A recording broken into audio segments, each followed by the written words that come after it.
Evening all. Hola, hola. How are we doing? I'm good. I'm good. How are you? I'm good. How is Got some- everyone in the chat? How is everyone in the chat? We've got I Heather. managed to get some gym in today, Oof. so feeling good today. Who we got in? So we've got Heather. We've got Nige, Matt, Alex Hudson.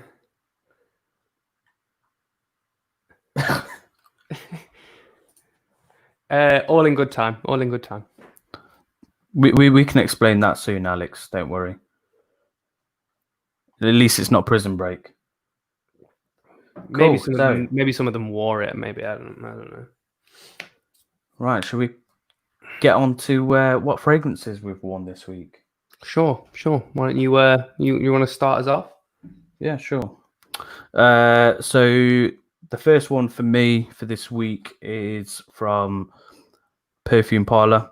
So this one is the clone of Byredo's Gypsy Water. Ooh. So I love this one just based on the vanilla note in it. Massive fan of vanilla. Absolutely love it. And the difference with this one and the original is this stays on that vanilla. Can't talk properly. It stays. Yeah.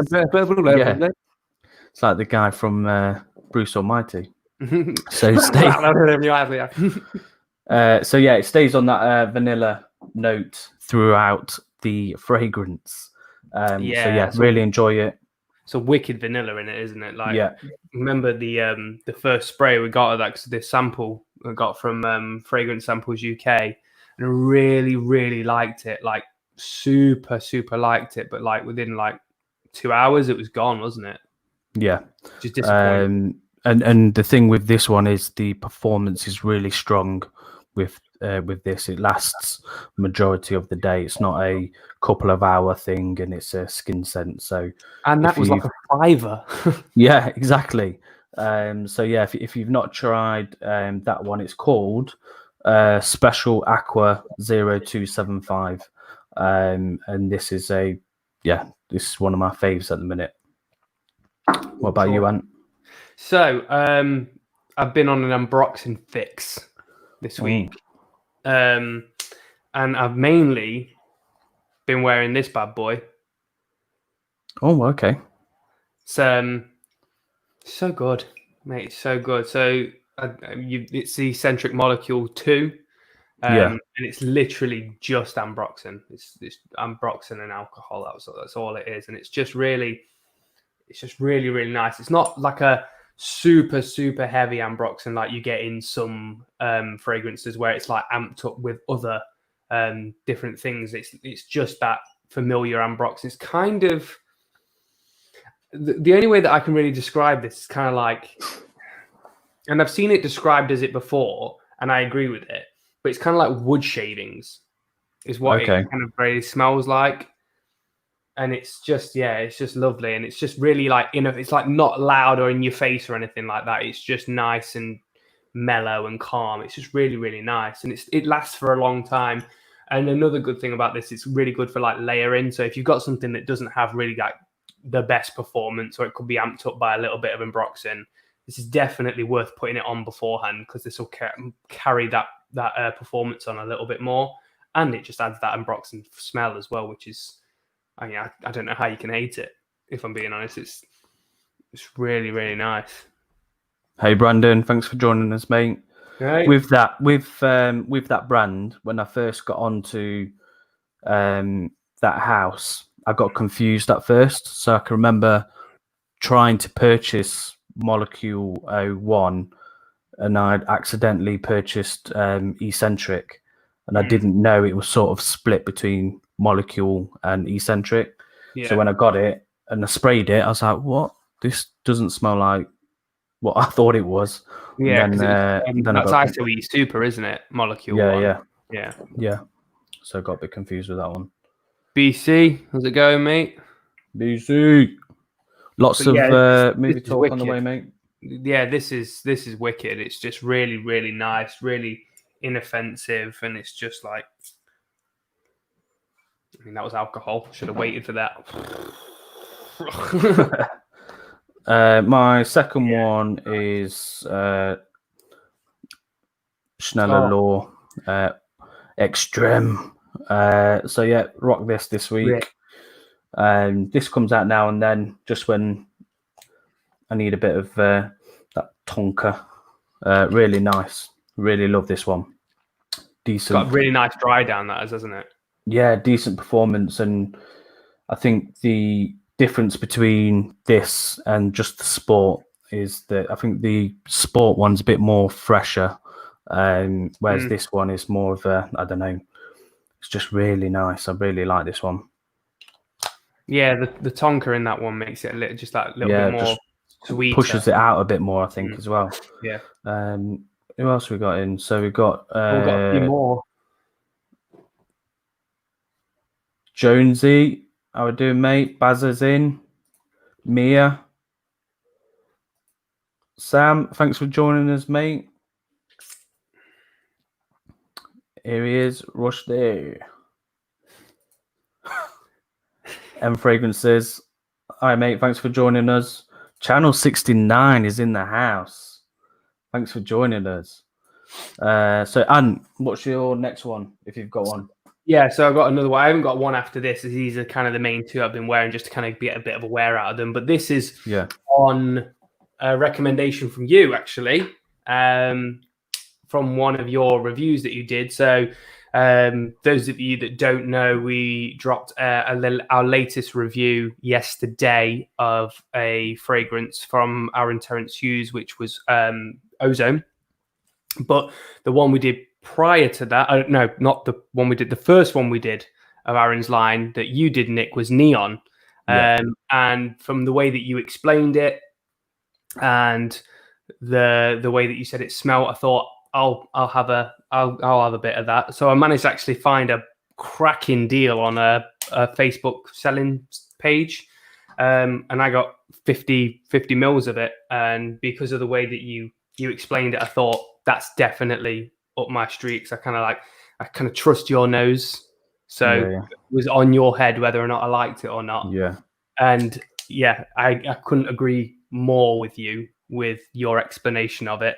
It very much is just it feels like a dulled down version of Office for Men. Like it's not as, I know it's got a large similarity to Office for Men. It's that Ambroxan blast. Yeah, but it does go, it veers off in a slightly different way. But the Ambroxan is super heavy in it, like super heavy in it, which is what I've been kind of fixing for this week. I've just been going for the Ambroxan heavy fragrances, and this is just, this feels like I don't want to use up all my Office because I've only got the 10 ml bottle of it. I've not got a full bottle of it or anything like that. So I don't want to use it. So if I feel like I need to kind of get that fix, I can go to this. And if I feel like I really want Office, I can just use it as and when, like sparingly. I feel like I've got a suitable replacement for it now. And it definitely didn't come with the price tag. I know this is only like 75, 80 quid, like brand new, but I got this for like 36 quid or something like that. So, and it's only a tiny bit gone out of it as well. So I was well happy with that. But yeah, like I'm not having to spend like over 100 quid for a bottle of Office. I can just use this for kind of like more than I would do the Office and Office at special occasions. So yeah, they're the kind of two main ones I've been wearing this week. Cool. We've got Stephen. Thanks for joining us. Mr. Hughes is here. We've got quite a bit. We've got Caboose in the house. Caboose is here. How we doing, mate? You good? Cool. So shall we go on to some of the... I will say I have bought a new one. I bought a new fragrance this week as well. It should be. Yeah. It depends on Royal Mail, of course. Obviously, we're waiting on Royal Mail. So it could be now, it could be tomorrow, it could be in 3 years' time. Who knows? Yeah. But I bought Dolce and Gabbana.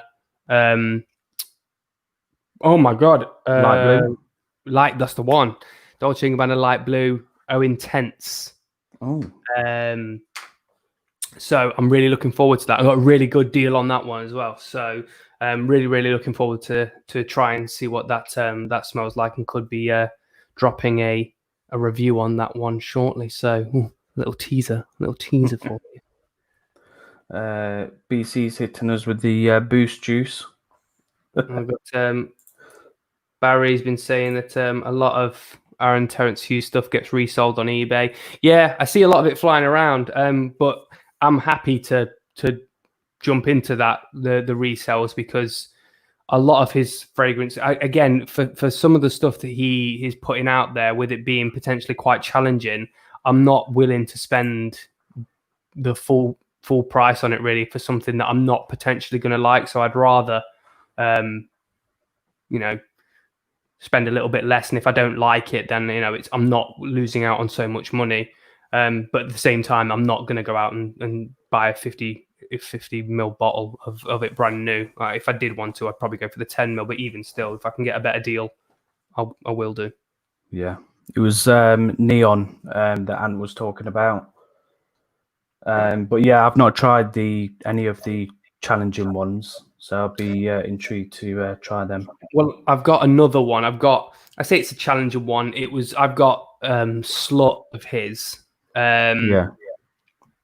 And it's very different to Neon and Ozone, I won't lie. Like, Neon and Ozone have got that like designer feel to them, where they could easily be a designer fragrance. They'll go out there and you would say probably 8 out of 10 people would go, yeah, that's nice. Whereas Slut is kind of like, you kind of have to train your nose to what's in it.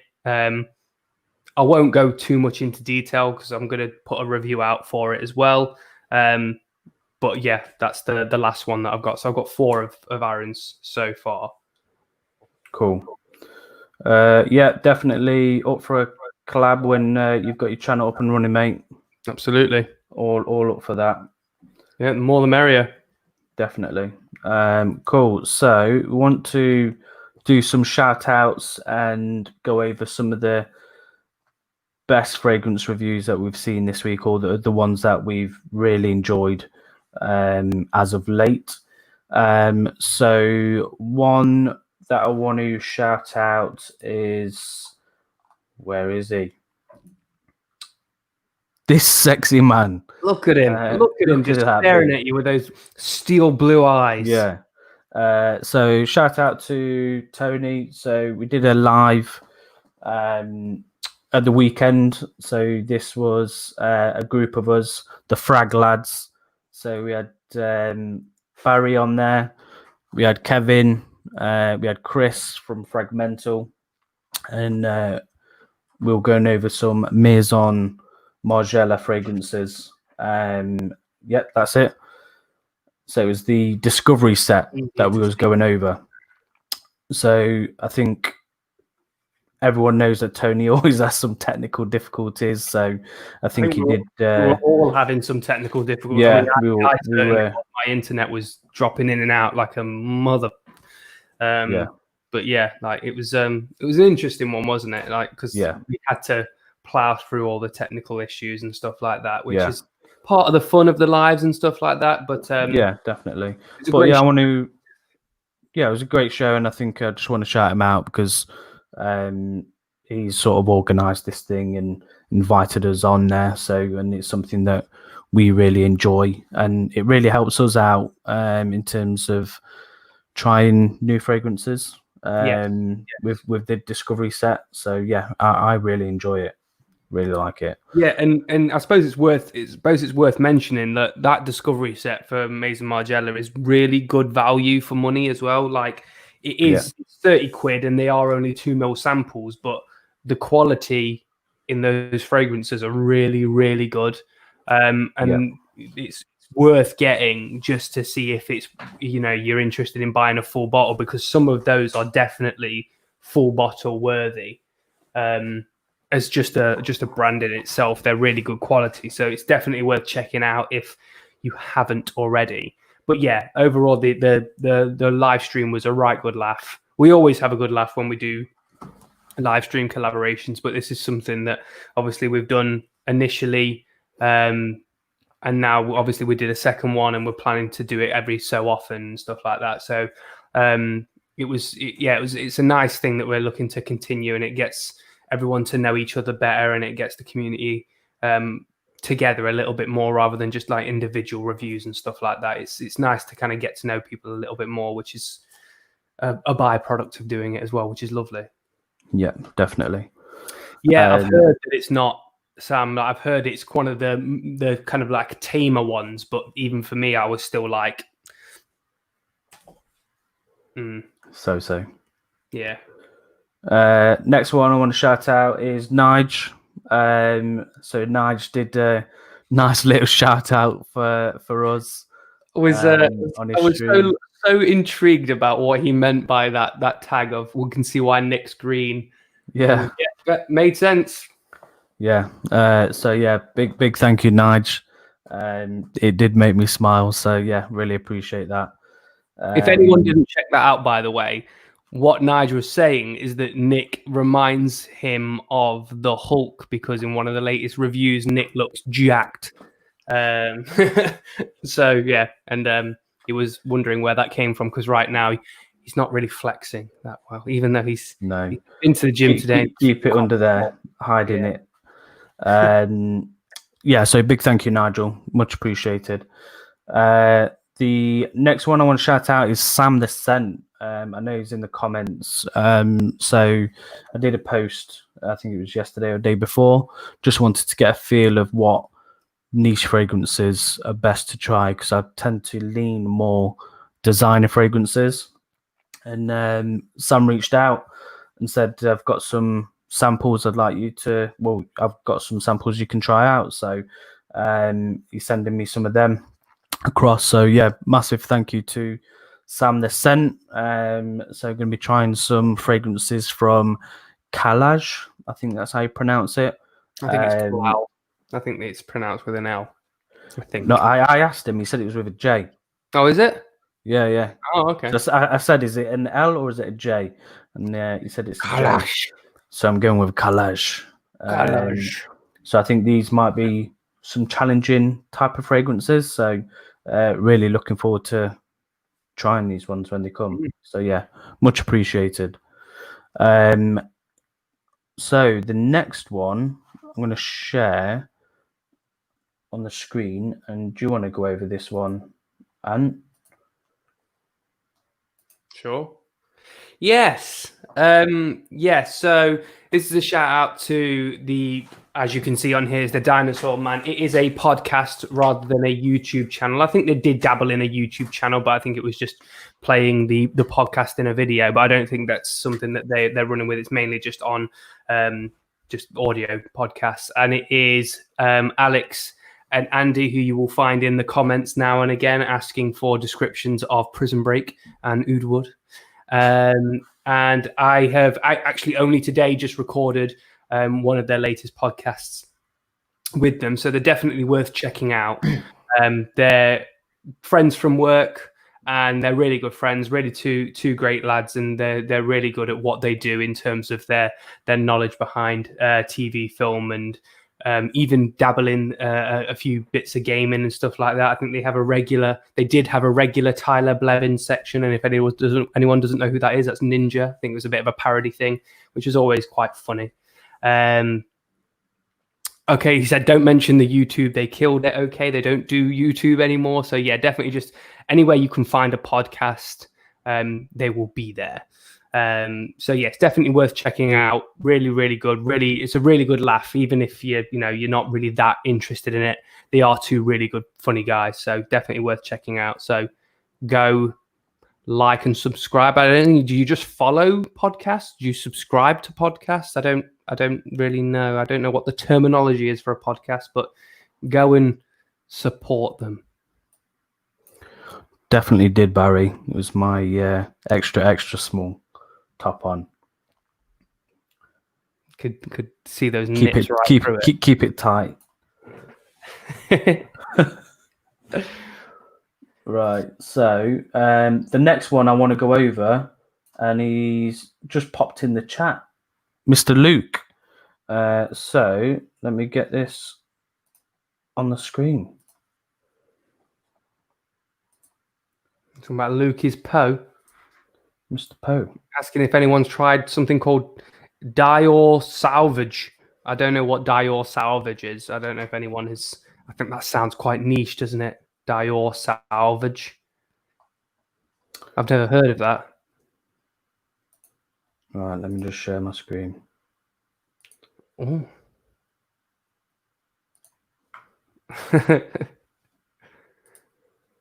Cool. So one of the videos was not the big squirt, but was this one. So it was a video where Luke talked about mental health and fragrances, and I think a few other people have mentioned how good the video was and how personal it is. Mm-hmm. And I think for me, I think it's very with the sort of climate that we're in, it opens it up for people to troll you and slate you in the comments and stuff like that. So I think it was really good video, and some of it I can relate to. But yeah, it was very sort of brave to do that type of video, which is sort of out of the norm of what he normally does on his channel.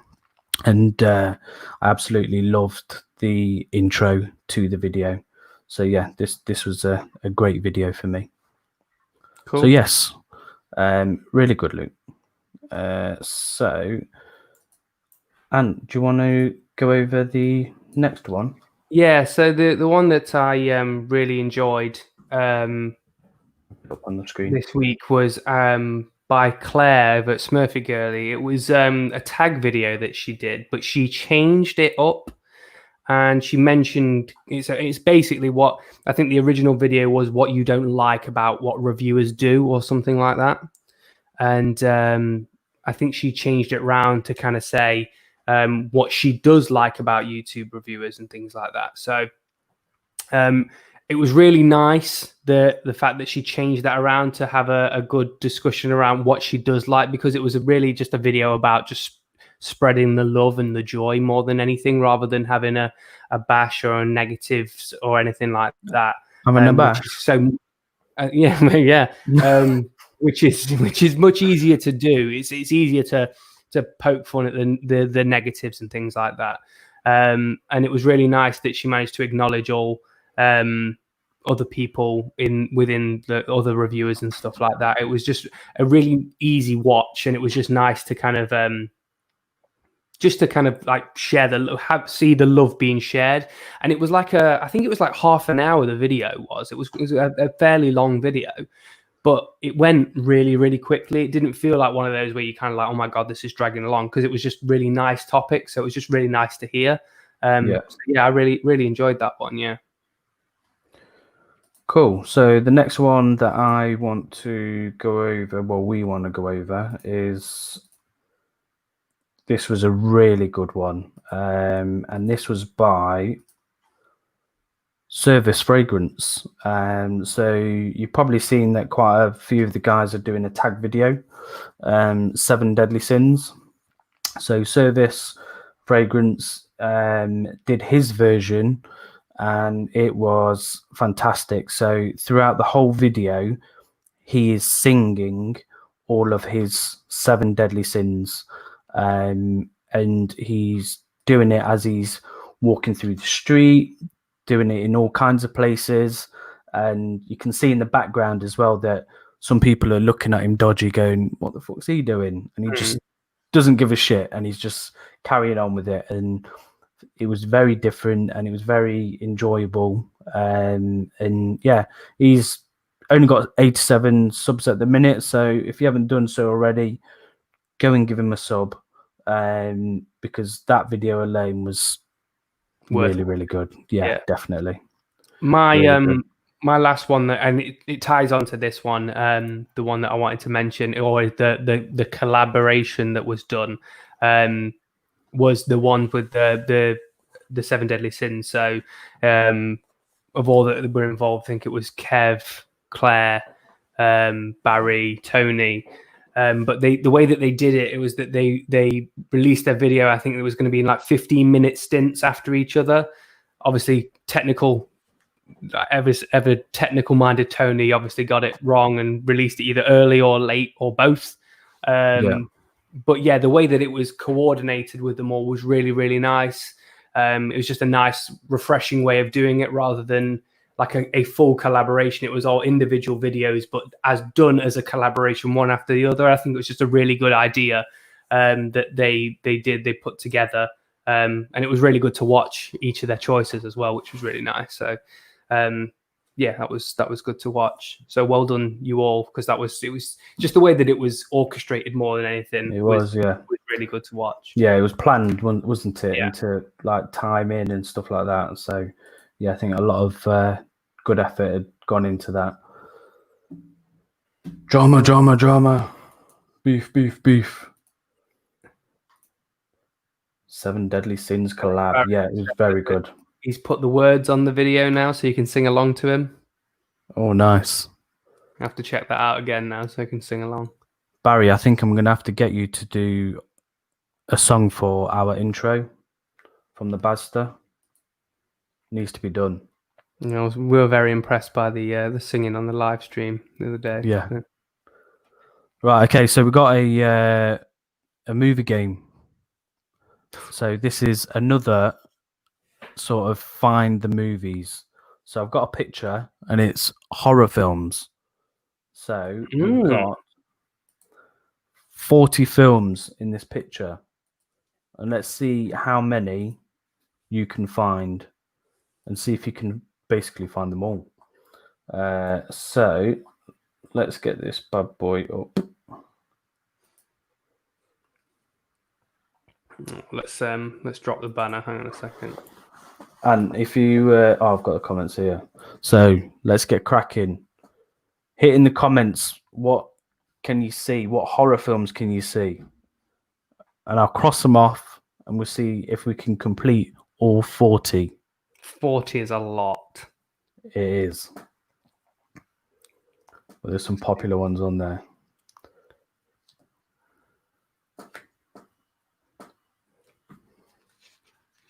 I feel like the comments are frozen because of that many are going to be coming through. Right, so you've got Scream, Halloween. So Scream is definitely one. Scream is one. Halloween. So it's the mask on the octopus. Mm-hmm. Halloween, the pumpkin, yeah. The Mummy. The Mummy, yeah. The bandages, Unraveled. Saw, Shining, Dracula, Exorcist. Right, Saw, Shining. Yep, Shining, the tricycle. What else was there? And Dracula, the castle. Yep, Exorcist. Yep, the silhouette under the lamppost. Chucky. Yep, the doll in the top corner, in the middle window. That's it, in the window. Yeah. Friday the 13th. Yeah, the hockey mask. Yeah, It. Yeah, the red balloon. Yeah, Rocky Horror. Yes, the lips. Mm-hmm. The Ring.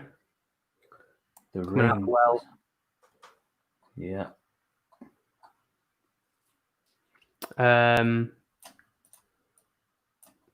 Sleepy Hollow.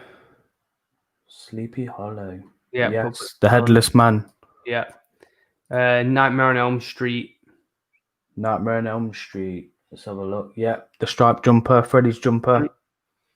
Rocky Horror. Psycho. That is on here. I'm sure I saw it. It's the Bates Motel thing. Yeah. Beetlejuice. Yeah, the striped suit. Addams Family. Adam's Family. Yeah. Amityville Horror. Amityville Horror. Who got that one? Heather. Heather. Heather's good at these. That was the house in the background. Christine. Yeah, very good. Who got that one? That was the car. I think Heather got it earlier on. I think I missed it, to be fair. I'm looking up. Yeah, Heather got it earlier on, and then Sancho got it. And you've got Little Shop of Horrors. Little Shop of Horrors. Let me have a look. Yeah, we've got the Mushnik's shop for Little Shop of Horrors. 28 days later. Yes, the biohazard sign on the chimney.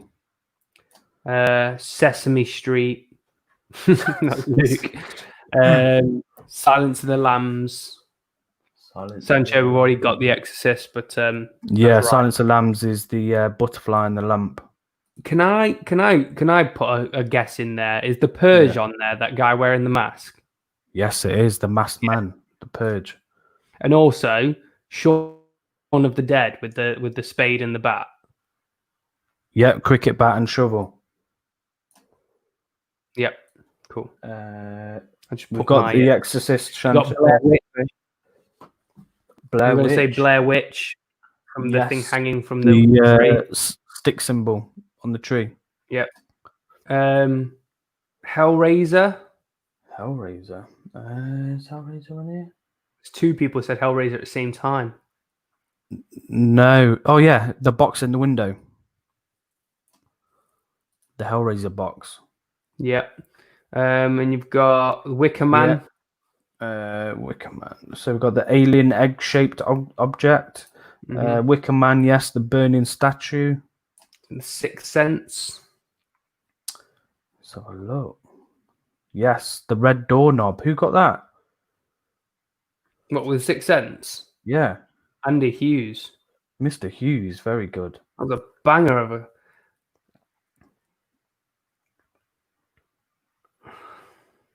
We've had Blair Witch.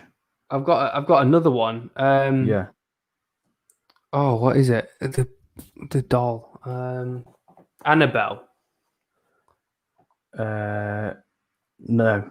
Oh yeah. It's the doll. Yeah. Give me the film. Give me the name of the film. Yeah, it's. So we've had Blair Witch. We've had Blair Witch, Sancho. Oh, what is it? Is it the American Werewolf in London, Mr. Hughes? Slaughtered Lamb Sign. Yeah. Very good. What is that movie? The Annabelle. It's Annabelle. Annabelle is first in. Oh, it's killing me. Sam the Scent. Is the hand on the roof from the Living Dead? No, that's Adam's Family. So you got 1, 2, 3, 4, 5, 6, 7, 8, 9, 10. So there's 10 left. Conjuring. Yes. That's the one. The Conjuring is the doll on the rocking chair. Yeah, it's the Annabelle doll. Annabelle doll, yeah. Poltergeist. Yes, the girl with the hands on the TV. Yep.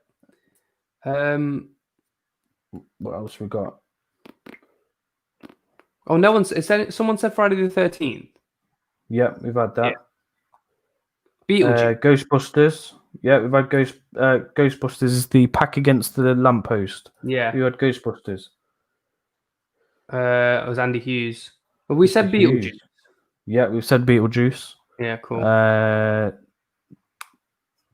Night of the Living Dead. Have we said Night of the Living Dead?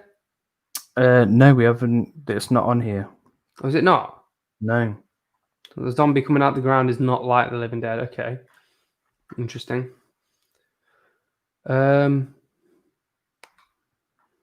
So you've got now 1, 2, 3, 4, 5, 6, 7 left.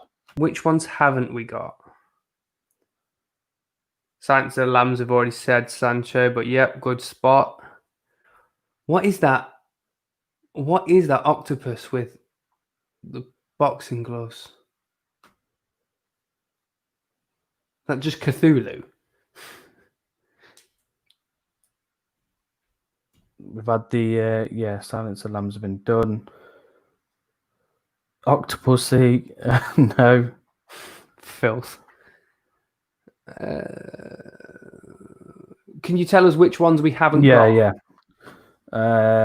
So there's Evil Dead. Evil Dead is one. It's the hand coming out of the ground. Yes. Well done, Yes. Go on, Bazter. So you've got the sort of people on the hill. You've got this. It is, yes. Yeah. Heather got it in the exact same time as I said it. Angry mob on the hill. Yeah. You've got something that's in the tree. Spider. Not Spider-Man, is it? No. There's something that's in the. Don't even know where it is. Oh yeah, something at the top behind the castle. Oh, The Mist. Yes. No, the opposite one. We've had Dracula. 12 Riddling Place. No. What do you mean the opposite one? There's another one. Arachnophobia. Yes. Caboose. Arachnophobia. It's a great film. It's the spider on the tree. The Mist. The Fog. Yes. Yeah. So you've got 3 left, and then you've hit all 40. Which is So that is it you've the got- mush is it the Mushnik slide? The Mushnik sign. So there's it's the yellow road sign. We've had Sleepy Hollow. Is that Wolf Creek? It is, yes, very Yeah. good. Yeah. Wolf Creek is the yellow road sign. Yeah. So you got 2 left. You've got where is it? Oh, the name of the shop. The Above Mush. Freddy. Oh, the Frog Comics. Yeah, above Freddy. And you've also then got let me see where it is in the picture. There's a box near Freddy. So there's a So box. it's the name. There's 2 left. So there's the shop that Freddy's in, and then there's a box that's next to Freddy. These are your last 2 films, and these are popular films.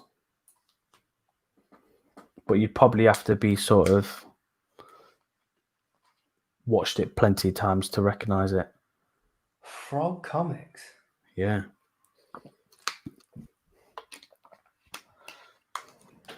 Interesting.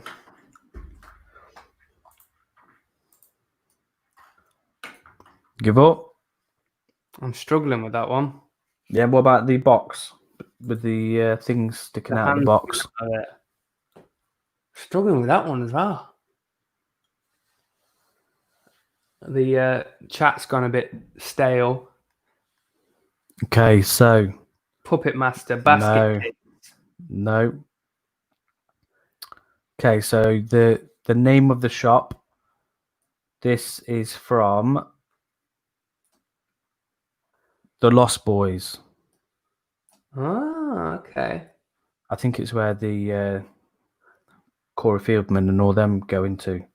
Cool. No, not 7. So the last one is Gremlins. Ah, yeah, Heather just said it. Gremlins. Oh, did she say it? Yeah. Jumped in. Wicked Heather. Yeah, it's paws in the box. Oh, it's paws. Yeah. I thought it was children's hands. Children's hands. Well done. Right, okay. Yeah, Well well done. done. Nearly smashed all of them. I didn't think many people would get all of them. 39 out of 40 is not a bad shout. It is decent. Very decent. Cool. So this isn't a topic, but I just want to quickly go over it because it's something that I enjoy, and I know some people might enjoy it as well. So Scott Adkins does is doing a current series on. It's called The Art of Action, where he's sort of interviewing a few of his martial art co-stars and directors and stuff like that. And he's had quite a few of the big guns in there. So you've got Tony Jaa, you've had Michael Jai White, and recently he's done Gareth Evans, who directed all the Raid films and Gangs of London. And these interviews are really good and give a nice insight into how filmmaking is done and some of the effort that goes into creating things that we would deem as simple stuff. If you're into your old martial art films, he's just done an interview with Lauren Avendon, and he was a bit of a sort of B movie star for martial art films, and he did the No Retreat, No Surrender films and King of the Kickboxers, and that was a really interesting sort of interview in terms of how he got into films. So yeah, definitely go and watch that because he's got some big people coming up, and it's definitely if you're into that type of thing, you'll enjoy it. Cool. So next topic, niche on the high street. Niche. Should we see more on the high street in terms of should we see them in boots and stuff like that? Why would you want to see more on the high street? Don't know. Is it from a testing aspect? Because it would be easier to test. Potentially. It's worth buying them, because it's one of the things I find hard about pulling the trigger to buy a niche fragrance is obviously they're very expensive. And it's very rare you get an opportunity to be able to sample it without, buying a decant from someone or something like that. But it's not, you could, like you said, for any kind of high street designer fragrance, you could go down there, go to John Lewis, go to Debenhams, go to Boots, just go in there, get a tester strip, bang straight down.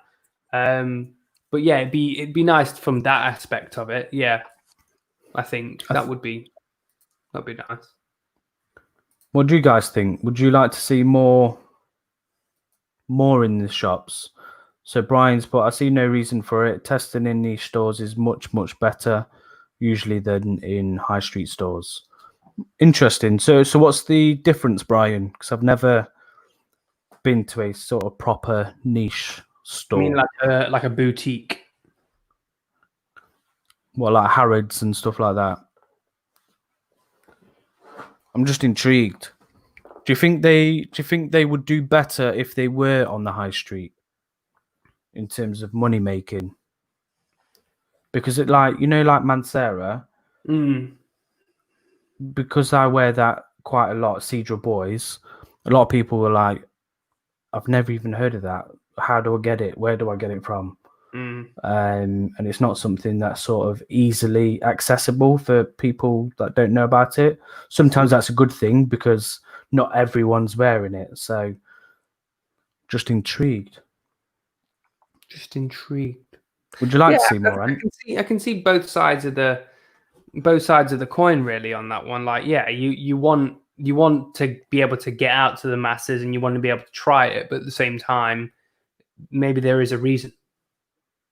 Maybe there's a reason that they don't. Maybe they just want it. Maybe they want to keep an exclusive. Maybe that's the reason they're so high priced, is because they want to keep an exclusive kind of like audience. And at the same time, you've got to think of the pricing as well. If you were going out to Boots and you saw your you saw your designer fragrances, range between 30 to 90 to 100 to 100 pounds.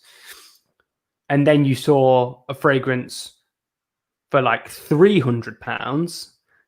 Do you really think anyone's going to go in there and choose the 300 pounds one over something that is like 50 quid that smells similar, or maybe not as good, but it's 250 pounds less? So yeah, I might buy that. Maybe that's the reason for it, is because they don't, like, you're not going to be I can't imagine the average person that walks into Boots is going to have 350 quid in their pocket to blow on a Baccarat Rouge 540 or something like that.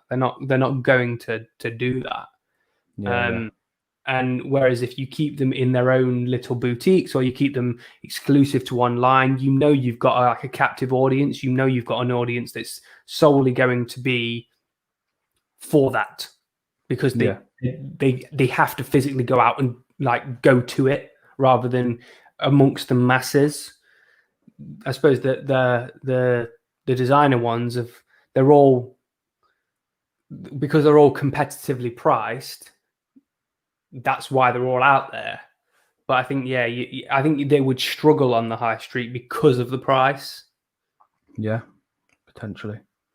So Brian's put, in high street sales, associates don't know anything and they try to sell you the new things.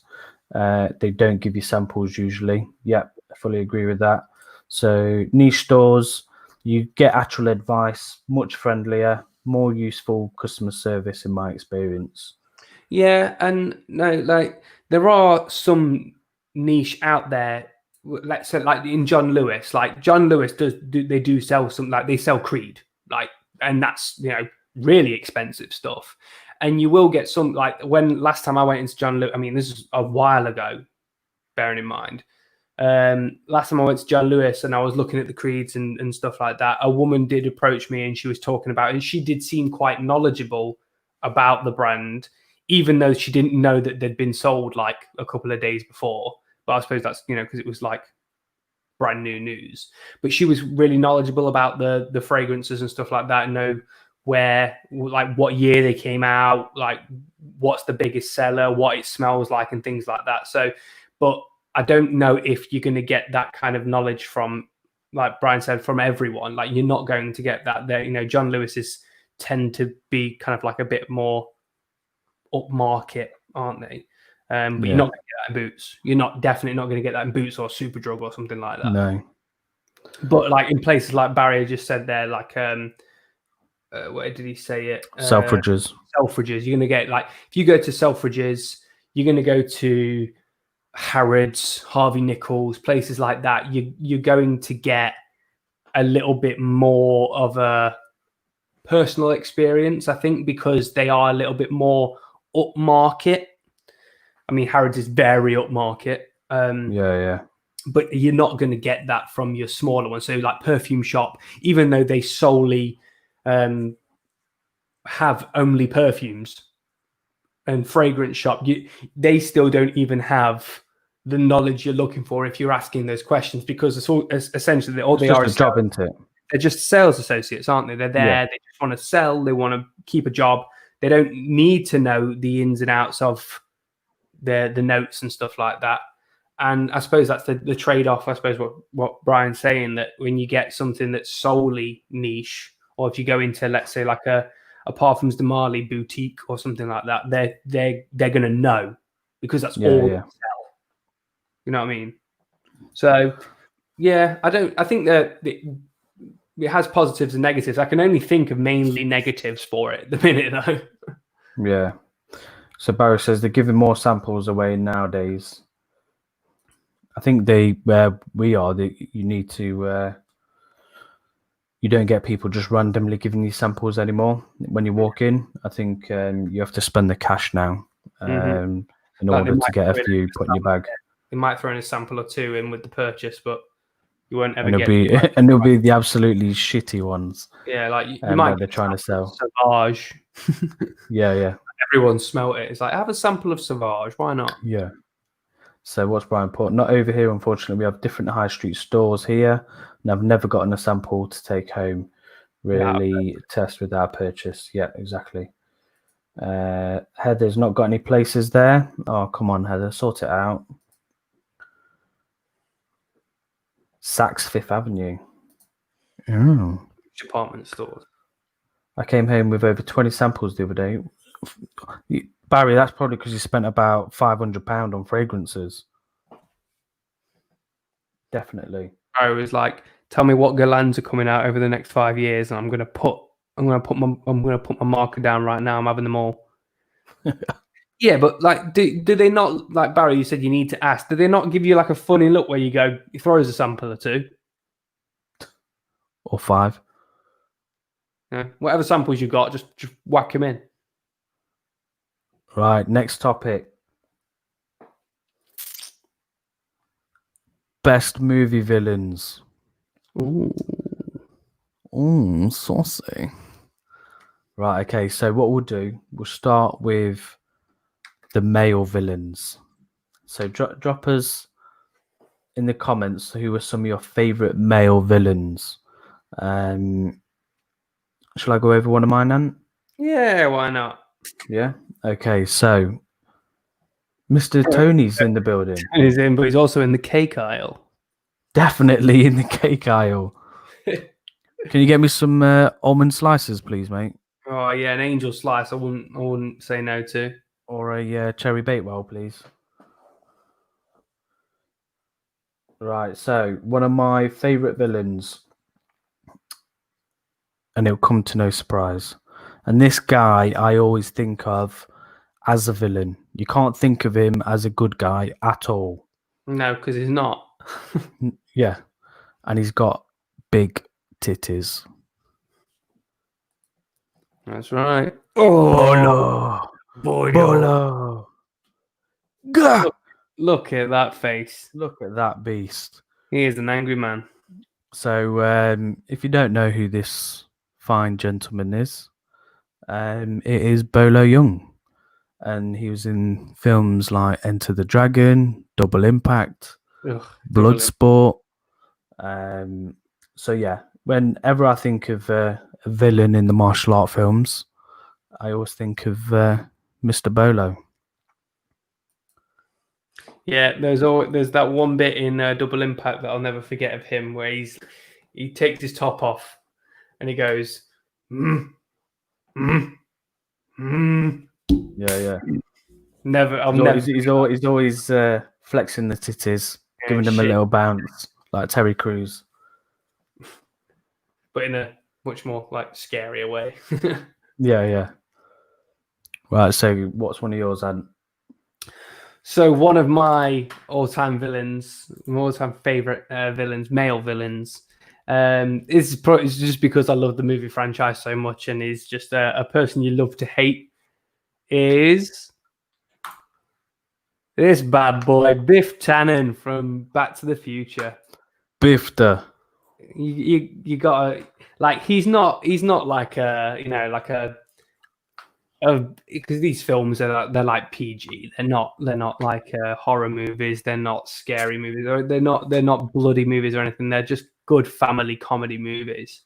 And he plays just a really, really good villain in it. He's just that guy that you just love to hate. He's a lech. In Back to the Future 2, when he's old, he's just this seedy, horrible guy that you just hate to watch win. And even though the majority of the time he kind of gets what he deserves, when he does win, you just kind of like, oh, he just disgusts you in all the right ways, really. And I love the character of Biff, like in every iteration of it. In number 2, where he's like the young Biff, like from the future, like the robotic kind of one, and then the old one, and then in the 3 where he's Mad Dog Tannen when he's in the Wild West. Yeah, he just plays the role really, really well, and I love Biff. So we got Dr. Evil. Yes. Mr. Evil. We got Spacey in 7.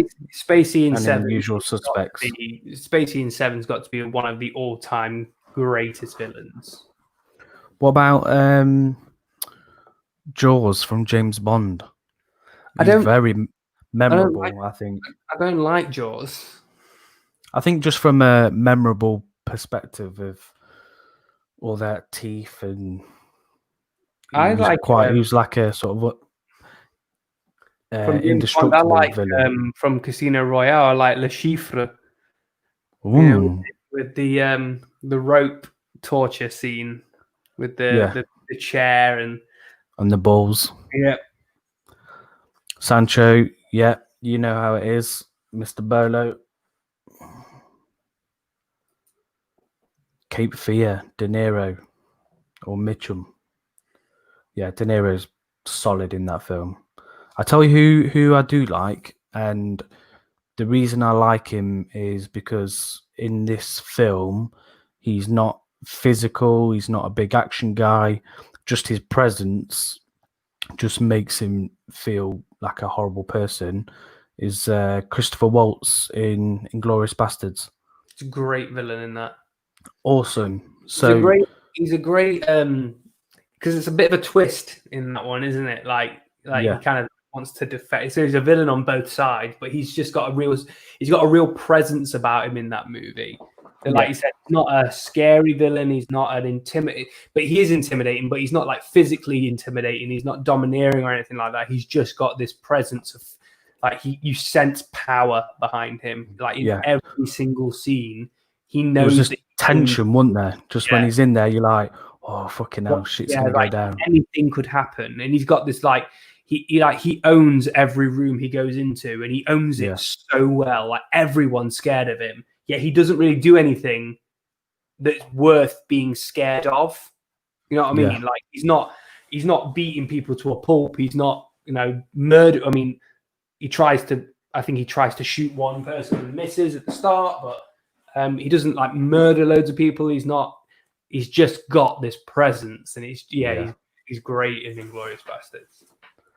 Spacey again in the Garden of Good and Evil. Never seen that. I think Alex has said that Spacey is a real life villain, which is true. I think Brian did as well. It's definitely true. Balok from Indiana Jones and Joker from The Dark Knight. Joker just in general. In general, like every iteration of the Joker. Every iteration of the Joker. Every single one of them before you all start crushing my boy. Hugo Drax. I bought from there previously. Okay, so that's about the fragrances. Yes, I'm the same. Drago. I must break you. Dolph was menacing in that film. He's just, I don't know, he's just all carved up in just his jaw and how massive he is. He just looks like an animal. His physique in Rocky IV is phenomenal. Yeah. For the size of him, for the height of him, his physique is incredible. So, I mean, so is Stallone's, to be fair. But they look incredible in that movie. Stallone was talking about when they were filming Rocky IV, when it was the Apollo fight, him and Carl Weathers sort of got into a bit of a heated thing, and apparently Dolph just lobbed Carl Weathers across the ring. And, like just flung him. Like he was saying that Dolph has got so much power. He put Stallone in hospital, punched him in the chest. I think Stallone said it sort of did something to his heart, and they had to stop shooting him in Rocky IV and get him to the hospital. And he said he's got that much power. He's pretty strong. Stallone was, I think he still is an advocate of actually being punched in these films, isn't he? Like he's saying that he wanted Michael B. Jordan to do it in all the Creed movies as well. But like he's like, hit me. I want to hit you. I want this to look as real as possible. But yeah, it's damage can happen when you're big guys. I mean, they're not small, none of them are small guys. Their damage will happen. Thanos, definitely. Yes, is modern day. That's like a more modern day villain. Luthor in Smallville. I never watched Smallville, but Lex Luthor in general is a pretty decent villain. Darth Vader, Standard. big time. Hannibal Lecter. Agent Smith, he was very good. I was watching Matrix Reloaded the other night, and I forgot how good Hugo Weaving is as Agent Smith. He is good. He's very good. He's so cool, but at the same time, like quite geeky, but like super cool at the same time. I think even the way he talks, as the Agent Smith. Yeah, it's just really good.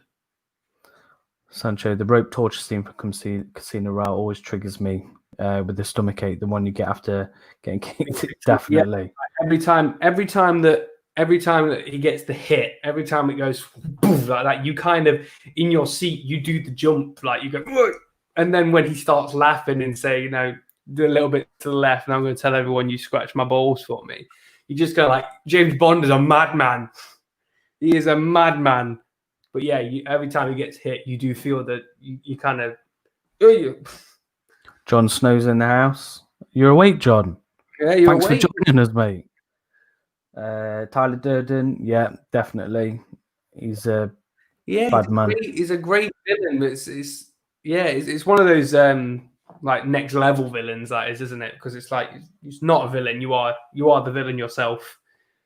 But yeah, it's a great choice, that one. Brad Pitt in his yellow marigolds. And his V lines for days. Yeah. What about T-1000, Terminator 2? Come on, that is a villain. That is a villain. Hans Lander. Are we catching up? So we've got Spacey in Real Life. Hans Gruber. Die Hard, baby. Oh, yes. Then you got Alex. Wicked Witch of the West. Witch of the West. Let's call out nonsense. Definitely. Oh, yes. Barry, Kathy Bates in Misery is absolutely cuckoo. So who would you guys say for females then? So I've got one and Ant's got one. So my one would be just from childhood. Some scary ass woman. Angelica Houston in The Witches. That's who I thought of when I was thinking of a female villain. Mate, the when she turns into the witch from that's even scary by today's standards. That's scary. I mean, that is like a horrible like transformation with a big nose, and it's just ugh. But yeah, she's horrible. She's horrible in that. Let's go through a few of these, and then we can go to yours. And the trucker driver in Joyride.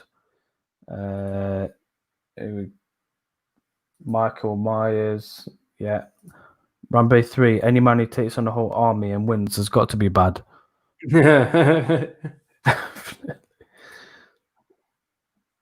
If we're talking villains, the button-eyed mum in... I've not seen that. It scares me a little bit, like just the animation and stuff like that. It freaks me out looking at it, actually. Nurse Ratched in One Flew Over the Cuckoo's Nest. Yeah, she's a bad bitch. Bad bitch. She is, yeah. Matilda Teacher, what Miss Trunchbull. The chick in Fatal Attraction. Yeah, I think they put Glenn Close in there. Yeah. Sharon Stone in Basic. Oh, you know who's a good villain? You seen the movie The Hand That Rocks the Cradle? Oh yes. Bang! The nanny in Hand That Rocks the Cradle is a bad bitch. Yeah. She is evil.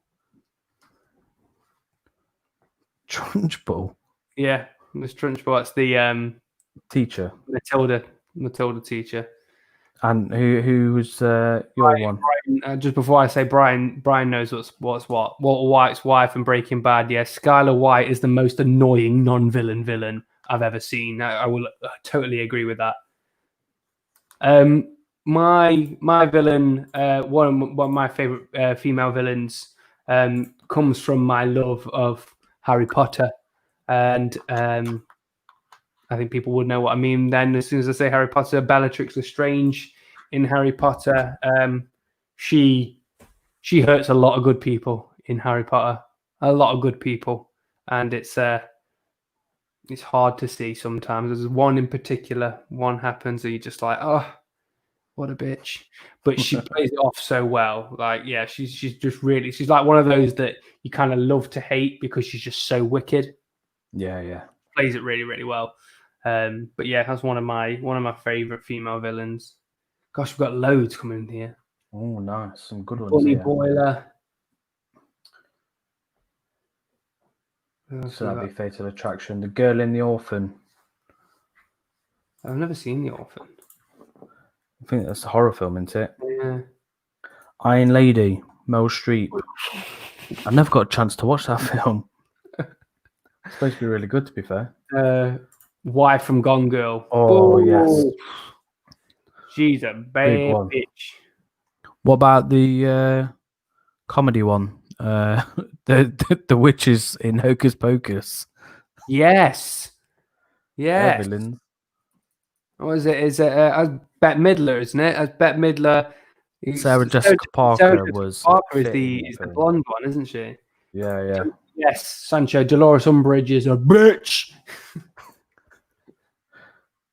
Cersei Lannister. Yeah, she's. But to be fair though, John, like there's a lot of villains in Game of Thrones. Like even the people that you like are villains. Like I really quite like Cersei Lannister, but she is classed as the villain. But there are a lot of villains because you could say that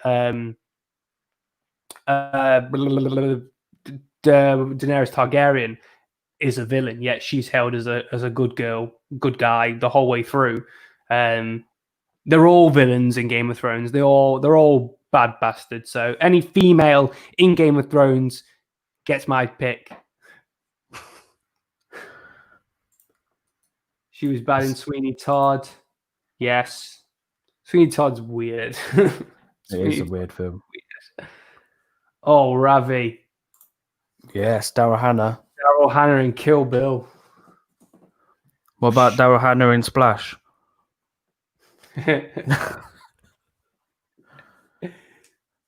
I like Kill Bill. It's a good film. Kill Bill's great. Did you see Would you prefer number 1 or 2? Do you prefer number 1 or 2? Because 2 is interesting. But number 1 is like... I think I'd go for 1 just because when it first came out, it was like it felt very original, and something different for Quentin.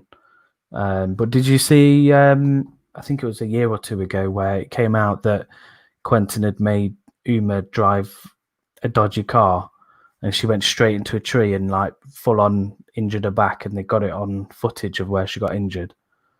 No, and she came out. Yeah, she came out and discussed that they sort of forced her to do this stunt in a car, and there was like not much safety in it, and yeah, she went straight into this. I think it was a tree or something, and she like full on bust her back. And I think her and Quentin had a bit of a falling out for a few years over it, I think. Yeah, it was interesting. I can't remember what I watched it on now. What the hell? That's mad. Mm. Quentin Tarantino, real life villain. Yeah. Kathy Najimy. Don't know who that is. Who's that, Heather? Tony the Red Witch in Game of Thrones is a villain. You could argue that she is and isn't at the same time as you could argue all of them are and aren't. Depends on which side you fall on. That's the best thing about Mr. Snow is saying they're complex. Yes, yeah, they are. They are very complex. It really, that's one of the beauty thing. The really good things about Game of Thrones is that you could have a bit like even the Starks. You could find them villainous, even though they're the main characters and they are the good guys in it all. You could find them villainous. You could always find good and bad in everyone in Game of Thrones, and that's the good thing about it because you don't fall on the side of one camp because there are good and bad traits about everyone. Yeah. Queen of Hearts in the Alice film, although the whole film I don't like the Alice films. I don't like the original Alice in Wonderland. I don't like it. It's never really worked for me. I don't know. It gave me that sort of Willy Wonka, Johnny Depp vibe. Yeah, I don't know why.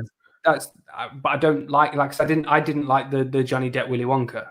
Oh no, I didn't. I was just like, this is weird. Totally weird. Hitler is the best villain in any movie. Easy to hate, but you're not wrong. When you're right, you're right. Definitely. Not the best, but easy to eat. Yeah. Yeah, Helena Bonham Carter's she's played a lot of good villains because she's just good at playing a villain. Single white female. That is a really good film. Yes, mate. I had him up earlier, Mr. Chun Li. Look at that beast of a man. Them titties. Them titties. They're bigger than his head. They're massive. God, titties.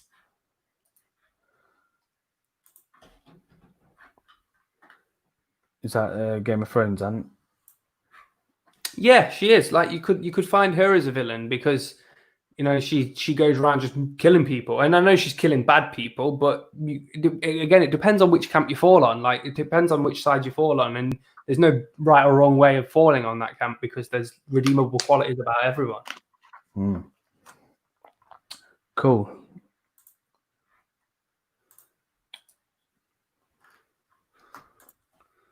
Oh, Kathleen Najimy is the third witch in the bet. Oh yeah, for Hocus Pocus.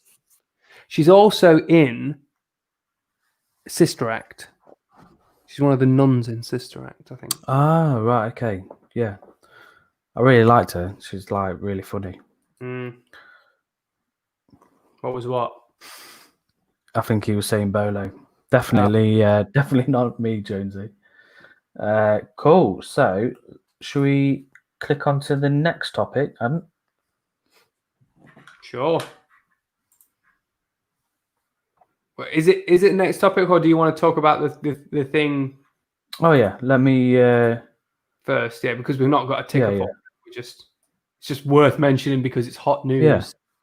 So there was super excited by it. There was a Justice Con last night, and this was all Justice sort of League related, and Mr. Snyder did a little snippet of this sexy beast in his black suit, his black Superman suit.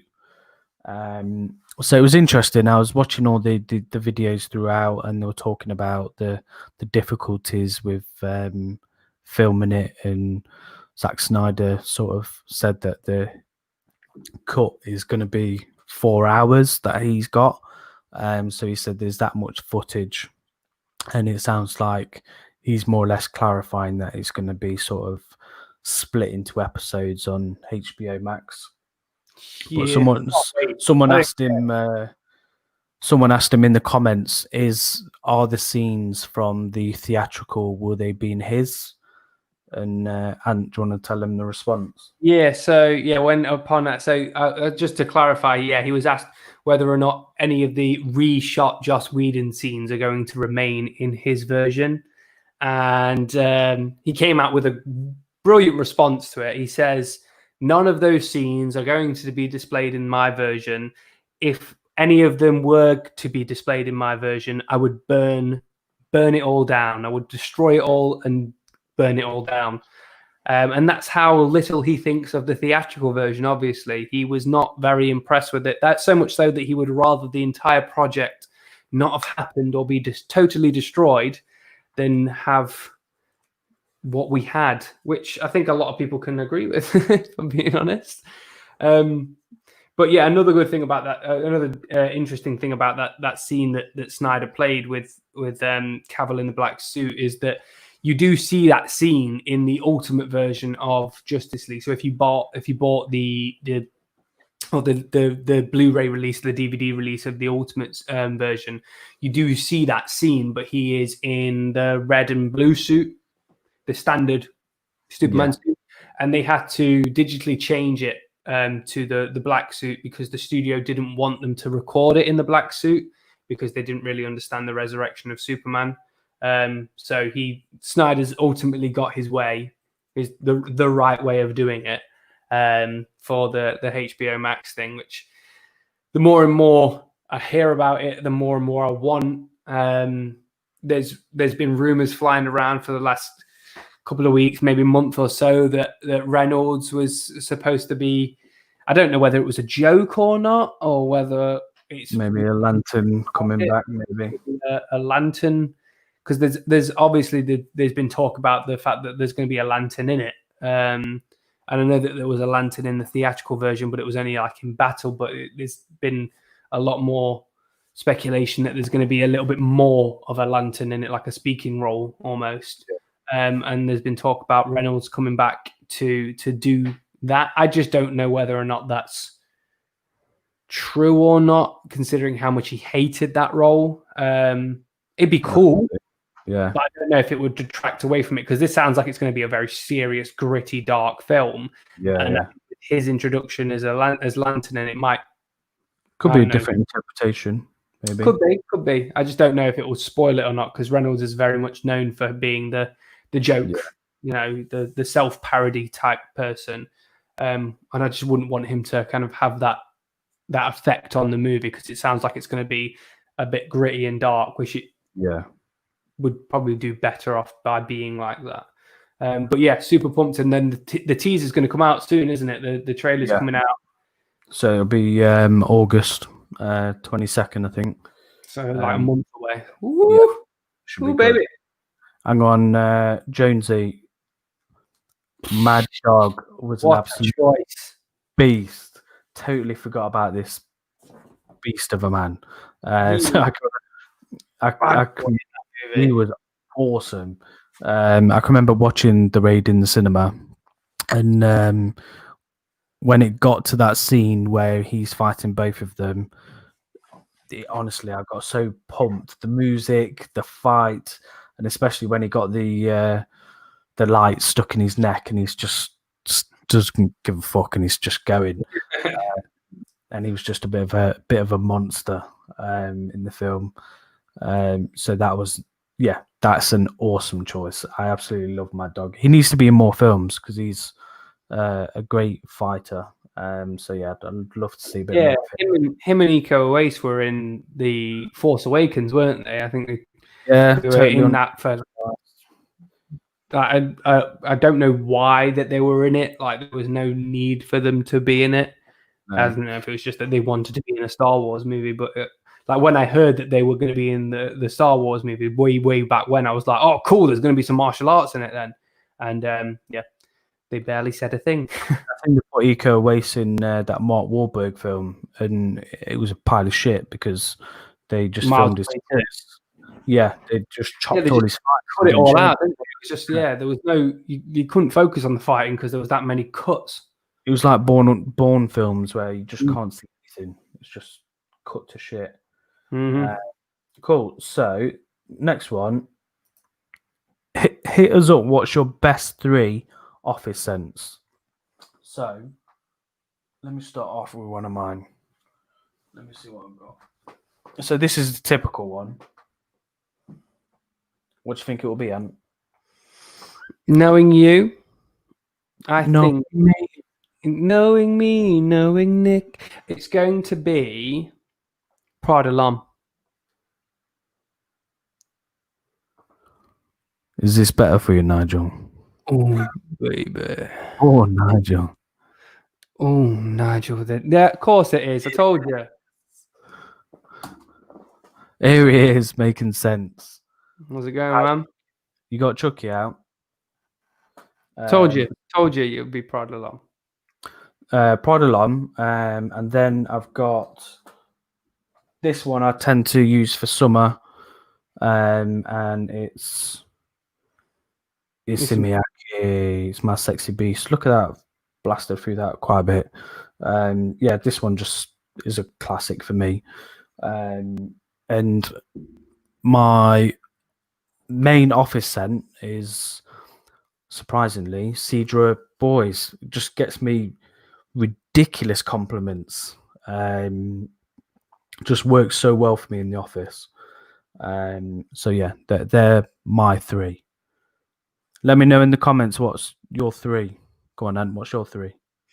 Well, I've found it quite difficult to kind of get this one because the majority of mine, my fragrances, are bought in lockdown, so it's been difficult. But from what I've got and the mass appealing kind of like unoffensive kind of things.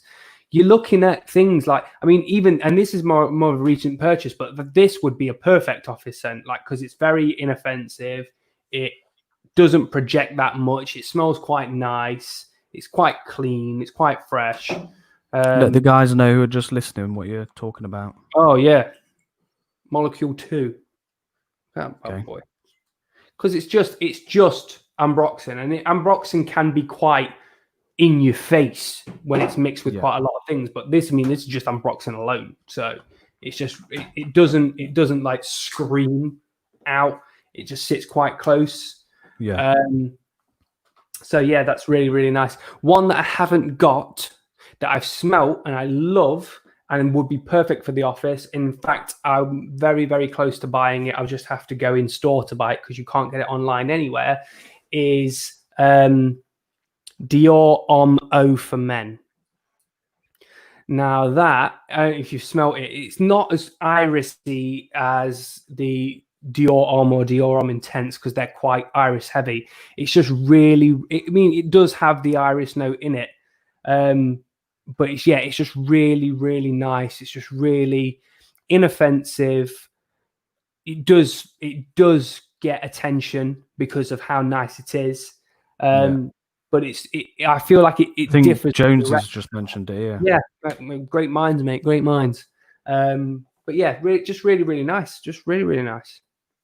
What's your main office scent? And do you have one where you like? Yeah, I'll just use that. The thing that I'll probably go for the most is just like, because it's a fresh, clean one, and it's just really inoffensive. It's kind of like a shower gel one. Is oh my god, I've just completely forgot it. The name. It's just kind of gone out of my head. So Jonesy's gone for the Dior ADG Profondo. Let me go get it. Chanel. Okay. Hang on a second. Chanel is really good. I really like Chanel. Bleu de Chanel is really nice. I've ordered a sample. I was watching George the Fragrance Apprentice, and he was talking about the one of his Dior ones, and I've not tried it, so I've ordered a sample of that on the way, and I've also got the Armoff Millesime Imperial clone. Got that on the way, so I'm going to test that out and see how that compares to the original. Nige has got Explorer. Let me see if I've got mine. Yeah, Explorer definitely would work. Yeah. Got mine here. The one I was saying is Versace Pour Homme. I don't know why. I don't know why I couldn't remember it. It's like the most basic name there is, just because it's a really nice, clean, fresh shower jelly fragrance. It's just, I don't know anyone that can be offended by this. It's just really, really nice. Yeah. No, I just said Explorer Individual. Yeah. New York Gentleman by Brook Brothers. Ooh, not heard of that one. Individual and Explorer I could easily get behind. Yeah, definitely. What type of fragrance is that one, Nige? The Brooks Brothers. So Sam the Scent has said Blackbeard by Calage. With Tom Ford. I've not tried that one yet. Is that the private blend one or the re-release? Beach Hop. Oh, they're quite very expensive ones, Sam. Man's got expensive tastes. That's it. Making sense. So Prada L'Homme, Splish Splash. My mix of LV Afternoon Swim and Bleu de Chanel. Making sense. So I was watching the Cannoli live stream, and he was talking about your version of Abercrombie and Fitch Woods. So is this more the original Woods, or is it the sort of current Woods? Because I've been dying to try the original for a long time. Because I've got a copy of the new one, and I felt it smelled nothing like what I could remember the old one smelling like. So it's a Fougère. Very nice. It's a Fougère. I think a lot of people will agree, though, that Prada L'Homme is probably the best office scent because it's just so bloody nice. Yeah, it is. I think it's Sometimes you the forget iris. how good it is. It's the clean iris. Iris is Yeah. it's a winner for Office just because it is Yeah. so fresh and clean. So Was I it- did a they're not on the channel anymore, but I did 2 videos with 2 different people. So I did one with a female and a male, and I had probably about 10. Well, Dan was in there as well, so actually 3 people, and I probably had about 6 or 7 fragrances that I got them to try, and Pride Alum came out top for all of them, which I was very surprised at. So, yeah, it's a solid fragrance. Really Yeah, I solid. guess you're right, Nigel. Only if you like iris, but I think a lot of people do. What's Mr. Baza said? So, Teddy Hermes. Another one for the Tom Ford one. So does your again, Barry? Is that the private blend one or the re-release? An artisan pure. Seems quite. I've got a sample. I've got a 10 ml decant of the EDP, and that is really nice. It's really nice. It's that like the orange in it. The I think it's like blood orange in it. It's really really good. Supposedly like the original, similar to me, but every nose is different. And Joey said it's spot on. Interesting.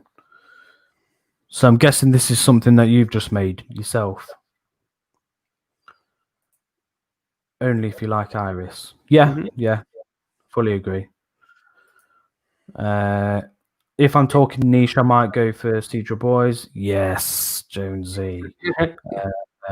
Aventus Cologne. I quite like Aventus Cologne. I think I tried it when you got a little sniff. I got a little sniff of it, but I quite like it. I know it's a lot of people hated on it because it was kind of like a watered down version of Aventus. Yeah, but it's not bad at all. It's really quite nice. I quite enjoy it. And Roja Vetiver. You know what? I struggle with Vetiver. I think Grey Vetiver put me off trying more fragrances with that note in, just because I struggled to wear it. It was one of them fragrances that was quite polarizing for me, where it's like, oh, it's a bit too much for me. Don't know why, but I just struggled with it quite a bit. So I might need to try a few more just to not like seclude the vetiver note. Yeah, I think I'm the same with vetiver. It's just kind of like it just feels too earthy for me. Like it's like too green, too green for me. Like like when it's such a pronounced vetiver, I struggle with it. Like I don't. Yeah, I can't get on with it if it's too vetiver-y. Yeah. Amouage Reflection Man. Yep. Sexy good. beast. It's good. Yeah, really nice. It depends on your office. Definitely depends on your office. But we've got a huge office, so yeah, our office is massive. It's not like a little poxy room where you've got three or four people in, and we have about 100, 200 people in ours. So you kind of like you can get away with wearing kind of like bolder fragrances in our office, really, because there's that much room. So like you don't have to worry about with it. If it was a smaller room, you don't like choke out the whole room if you're wearing something a little bit more powerful. So I suppose we're quite lucky with our office. But yeah, I suppose it depends on the people that you're with every day, but also the season. I'm guessing like I wouldn't think twice about wearing something like the more heavier gourmands in the office in winter time. Yeah. But definitely wouldn't be in the summer. So Barry said it's the re-release. I think Nige says they're sort of virtually identical. Okay. Making sense. Yeah. Depends on the season for me. Yeah. Just in terms of microphone that Nige mentioned earlier, it was actually Making Sense who made me want to get a microphone. So he came on to one of our sort of early first live streams, and when he came on, it was like bang, you could just tell the difference with his microphone, and me and Ant were just like using headphones, and we were like, Yeah, we were wow. like, we need to we need some of this. We need to get on this. And I was messaging Making Sense like, what microphone have you got? So yeah, it was Making Sense pushed us to sort of get microphones. So thank you. Thank you. So niche BR540/Aventus mix. Yeah, a lot of people say that works, and I think even Perfume Parlor did a recreate, like their version of that when they did their mixers. I think that is quite a common mix between the two. Yeah. Is that your own mix? Because I know you've got a few of these on your store. So if anyone doesn't know, Making Sense has got their own website. So yeah, if you want to go check them out, he does a few of his own creations, which is a bit of mixes of different fragrances. So yeah, go check them out. What else we got here? So vetiver and patchouli, when too strong, can be off-putting. Yep, definitely agree. I think with the patchouli, I had there used to be a lady that worked at our place, and she just wore patchouli as a sort of note, and she just smelled of like mud, dirt, very earthy. Like some patchouli can smell quite nice. Like sometimes you can get it and it smells like wet ground. Yeah, that makes sense. Which I find quite nice, but some can smell just like mud. Yeah. So I toss and turn over. But when I see a note of patchouli, I'm kind of like, it needs to blend into something to sort of enhance it a bit more. But on its own, yeah, it doesn't smell that great. So I actually like the re-release. I find it easier and more modern feeling in that formulation. Okay. You know what? I need to try this fragrance. Look, everyone's talking about this one. I think I have tried it. I think I have tried it, but I can't remember for the life of me. I can't remember what it smells like. I'm sure I've tried it. So Sancho, I drank the Kool-Aid and bought Fragrance One Office for Men. I'm going to hate it as I've been smelling / trying fragrances, but that shit does get me compliments. Yeah, I mean, I don't hate it. I actually quite enjoy Office for Men. Like, but yeah, every time that I wear it and I go out to see friends or anything like that, I'll always get a compliment. Always get a compliment. Like someone says, "Oh my god, someone smells beaut. Who is that?" And it was me. Like I always get a compliment. You know what? I forgot about this. So we discussed the Bean Boozled challenge. Oh, no, we haven't done it. We haven't, have we? No. So yeah, we need to do that one for a future live. Definitely. Thanks for reminding us. Yeah, we definitely need to get on that. Mr. Eduardo's in the chat. Are you in the bath? Lathering up there? Here we go. Look, there you go, Heather. There you go. Yeah, reunited again. Game Time from Alexandria is a nice Aventus BR540 mix. Nice. That sounds like a nice fragrance, Ravi. Brian Dennehy punches your face. So I have one bottle of the OG mixed up. Then my version is Carnival Ride. Cool. Yeah, nice. Let's have a look what else we got.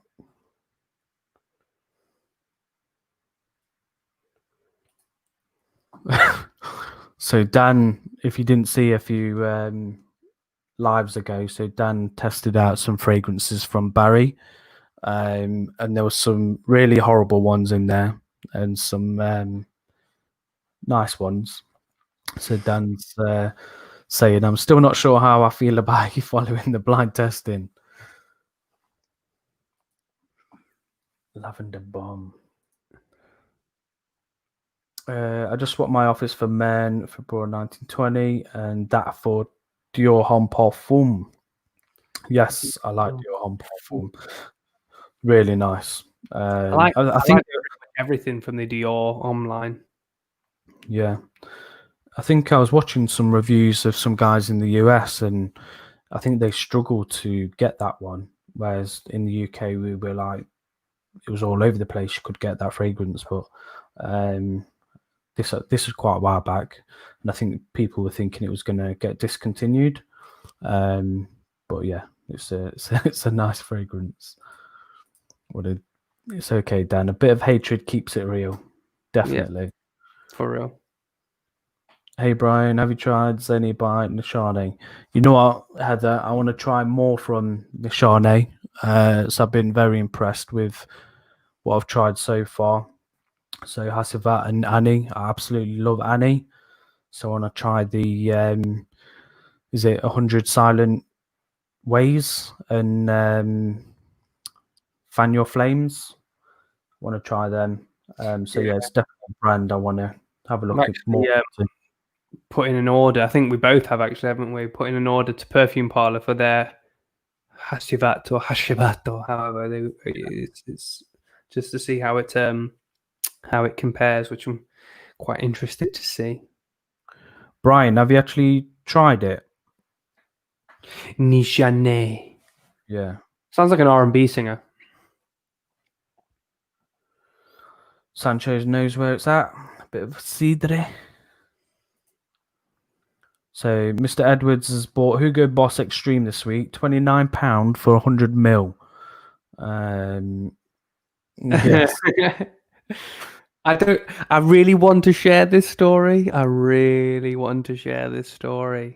I think you should save it so when you come on, you can, when you discuss that you've been wearing a bit of Hugo Boss throughout the week, you can explore them fond memories.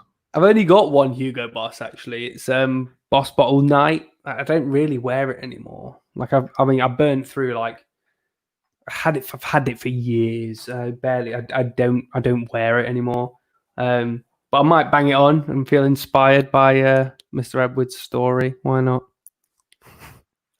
You could just do his story. I'm okay. Oh, so it's a bit of old school vibe. It's a bit of a. That's what Bazza was saying. It's a lavender bomb. The Chardonnays are really hard to get in Europe. Yes, they are, definitely. So I keep looking for samples, but everywhere I look, they're sort of quite expensive, and I don't sort of fancy paying 15 quid for like 2 mil or something like that. I tried reaching out to them to see if I can get them here without massive shipping costs, but no success yet. Yeah, you'll struggle with that, I think.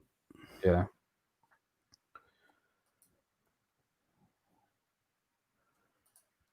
Just American Turkey, aren't they, really? Giving us the go-ahead to tell everyone his story. We'll save it, Dan, because I think you'd be able to express. We can only do it second hand. You need to do it first hand because that's a story that people need to hear. I think you'd be able to sort of express the feelings and talk us through that memory, the emotions. Yeah, and I think it will be quite powerful. Very strong. I think it might touch a lot of people. Yeah. What's this? I don't even know how to say that. Unu tamam. Nishane unu tamam. I've not heard of that one. Can barely say it. I know. I want to try it, but I can't say it. I know exactly, John. So he's put Nishane Discovery set is like 150 quid. Because they're like massively expensive. Like you buy like a single bottle of like Annie, it's like £3,000. So we're buying like Discovery sets that are 30 quid and actually get a voucher with that as well to make a further purchase. So Yeah, I'm definitely not spending 150 quid on samples. But that's I'm the quite thing. looking forward to our next one of that. Actually, Say again? I'm looking forward to our next one of the sample Yeah, set that we're doing. yeah. Tried it. Not tried anything from that house, So we got another live with Tony of Fragdicted. I think it'll probably in a few weeks, probably into August. So yeah, make sure that you look out for that. As we said earlier, we have some great fun on that live stream. Yeah, it's going to be on Atelier Cologne this time round, isn't it? So it's going to be an interesting one because I've not. I know you've tried a few from there, haven't you? I've tried but with the set, you get quite a few others, which I'm interested to try out. So yeah, it gets a lot of love, that brand does. Right. So next topic. So let us know what movies that have had a positive or negative impact on you. So, shall I start us off, Ant? Go for it, baby. Oh, yes. Okay, so first one. Probably be no surprise to anyone that what I'm going to mention. So, this is my positive one. Yes! Kickboxer from Van Damme. So, the reason why this is my positive one is this sort of kick-started me to do martial arts. I basically watched his films every single day, copied everything he was doing. Yeah, got me into martial arts and fitness. So I think seeing him and the likes of Sly looking muscular, you're like, yeah, I want to be like that. Got me into the gym. Even today, I think they're still in shape and they're looking fantastic. And it's a bit of a sort of motivation thing when you watch their films. You're like, yeah, I want to sort of look like that. So yeah, that film was the sort of film that kickstarted me to get into martial art films, do martial arts, get into sort of the gym and lifting weights and stuff like that. So yeah, that's my positive. What's yours, Ant? I didn't get a picture for it. I just thought I'd discuss it. So the positive effect. I mean, there's been so many films that have had a positive effect on me, but I'm just going to go over. It's basically my all-time greatest film, my all-time favorite film, and it's Jaws. Right. And I watched Jaws from a very young age, like a very, very young age, probably far too young to be watching a film like that, considering the amount of violence and graphic detail in it. But it, like, even watching it throughout the ages growing up, I think it just cemented my love for movies, because watching Jaws as an adult now, I can totally appreciate it so much more now than I did when I was younger. Like I loved it when I was younger because it was about a shark and, you know, it's got some violence in it and stuff like that and blood and stuff like that. It's like, oh, that's cool. And the older I get, the more and more I appreciate it. And even now to this day, like I can watch that and be like, hey, this is a masterpiece in filmmaking, not just because of the silly shark or the fact that you see people getting eaten or anything like that, but like it's a masterpiece in filmmaking, down to the score, down to the cinematography, the acting, and it has such a positive effect on me because it makes my love for film so much more. Like I would love to be a filmmaker. I would love to be a filmmaker, and if I could make anything as close as anywhere even marginally close to how good Jaws is, I would be a happy man, a very happy man. It just, I suppose, the positive effect on me is it makes me love film even more, just because it's so bloody good. And you get to see people getting eaten by sharks, so Yeah. So before we go into the negative one and go through the comments on this topic, what house would you guys like to sample most? Ooh. So I think mine would be. Don't know if I'm saying the name properly. Is it Renier? But it's got like Black Rain and all them fragrances in there. Just because I hear good things about that line. Either that or it's the Nishane one. Because I'm just intrigued about it with it being so expensive. Yeah. It's an interesting one, that is, isn't it?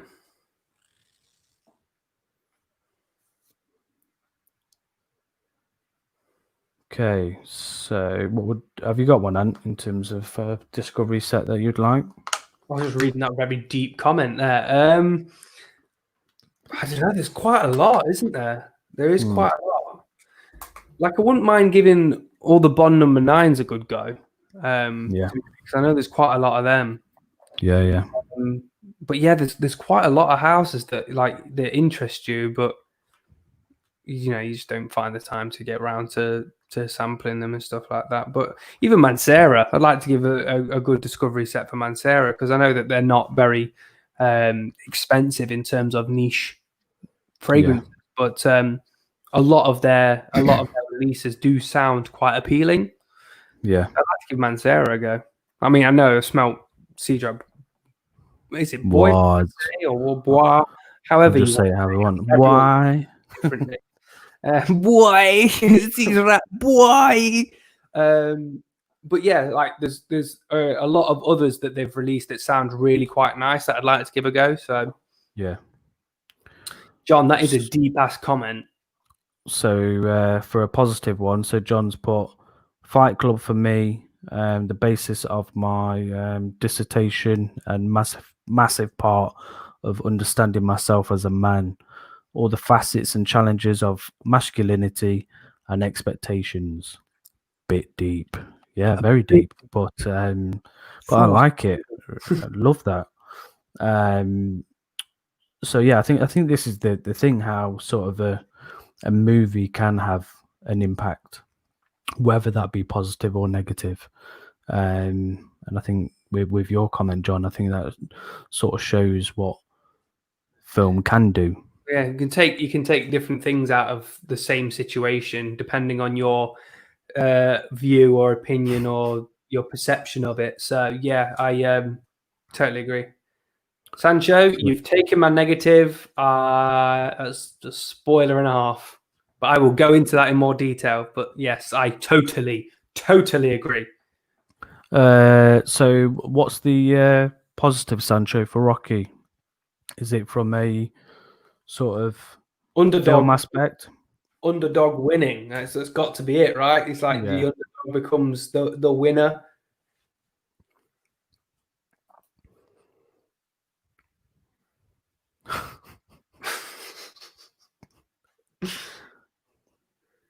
Oh, Jonesy's put Parfums de Marly as well. I'd love to sample more Parfums de Marly. Yeah, I think I want to try the Godolphin because people say it's similar to Tuscan leather. So yeah, really want to try that one out. There's a new one that's just come out, hasn't there? The Sutton or something like that. But super expensive. $1 bill, yeah. Fragrance du Bois. Ooh. But I don't want to like any of them. John, can't you ask Demi for some samples? She hit you up. Okay, John. Huh? Maison Francisque Jean. I said she'll hit you up with some fragrance du Bois. Yeah, Barry's on the same one that I want to try on. Parfums de Marly snuck up on me. Might be my favorite house right now, just in terms of how many they offer versus how many I enjoy. Oh, very good. Yeah, maybe the next after Tilly. Yeah, I think we were discussing that, weren't we? Yeah, definitely. Okay, so Jonesy's put Green Miles, the first one that made me think about life after. Oh, I couldn't think about anything other than after that movie, other than I don't want him to die. Crying into my hands. So Ravi, Rambo, Rocky, Jackie Chan, and Bruce Lee for me.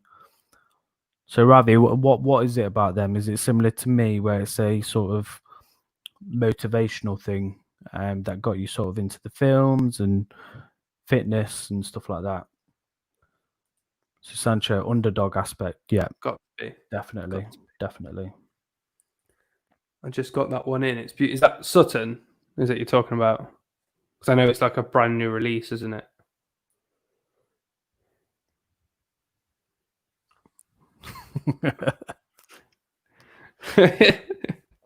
John is going hardcore today.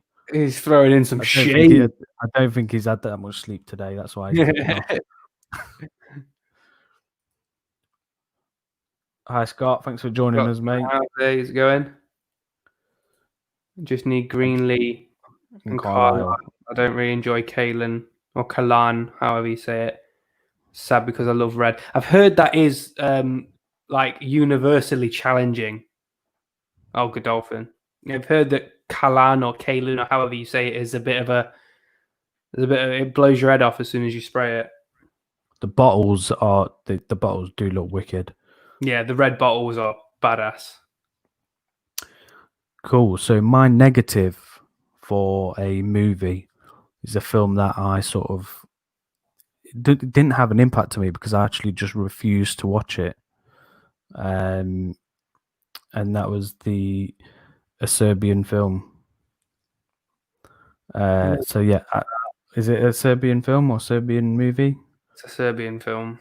Yeah. So this one, Neil, who comes on the live streams, he watched it, and he was like telling me about the film, and he was like, "Oh my god, this happens," and I was just like, no one wanted that movie. No one who has watched it has a good thing to say about that movie. It is shocking. Yeah. Like, I couldn't finish it. But what I saw of it was just terrible.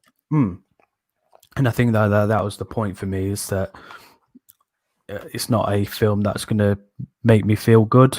And I think some of the stuff that's in there, I'm pretty unsure why they would allow that type of thing in there. So yeah, that's my big negative film. Even though I've not watched it, just what's in the film, I'm just like, no, I'm not going to watch that film. So I will elaborate a little bit more on Sancho's choice because it's also my choice. It is a lovely little gem of a film called Requiem for a Dream. Now, if anyone has seen this, I'm hoping you will know where I'm coming from this. But I feel like everyone needs to watch this movie for all the wrong reasons. Like, you need to watch this movie at least once in your life for all the wrong reasons, because it tackles addiction on a lot of different scales and a lot of different aspects. But the way that it's done leaves you with such like a sour taste in your mouth. Like, at the end of it, you don't feel good. You just don't feel good because, and it is a good thing that you don't feel good at the end of it, because it takes you down some really dark journeys that surround addiction. And it could be substance abuse, so it could be addicted to drugs. It could be addicted to, it could be addicted to many things. But the way that it displays it and the way that it depicts what life could be like leading down these journeys is just, it's shocking. It's shocking because it leaves you at the end of it and you just kind of like sat there in silence, like, because you just don't know what to say. Caboose says, does it tackle fragrance addiction? It should do. You would need it, and I would need it. I was like, have I got 5 minutes spare? Yeah, I'm going to buy something else then. yeah. But yeah, it just tackles all aspects of addiction. Like, it doesn't cover every aspect of addiction, but it's like all the things, all the points that it's making, like, is relatable to any kind of addiction. Like it goes really far into the whole like extremes to show you like how things can go if you were addicted to the very bad things. Yeah. But yeah, like Sancho's just said, it's draining.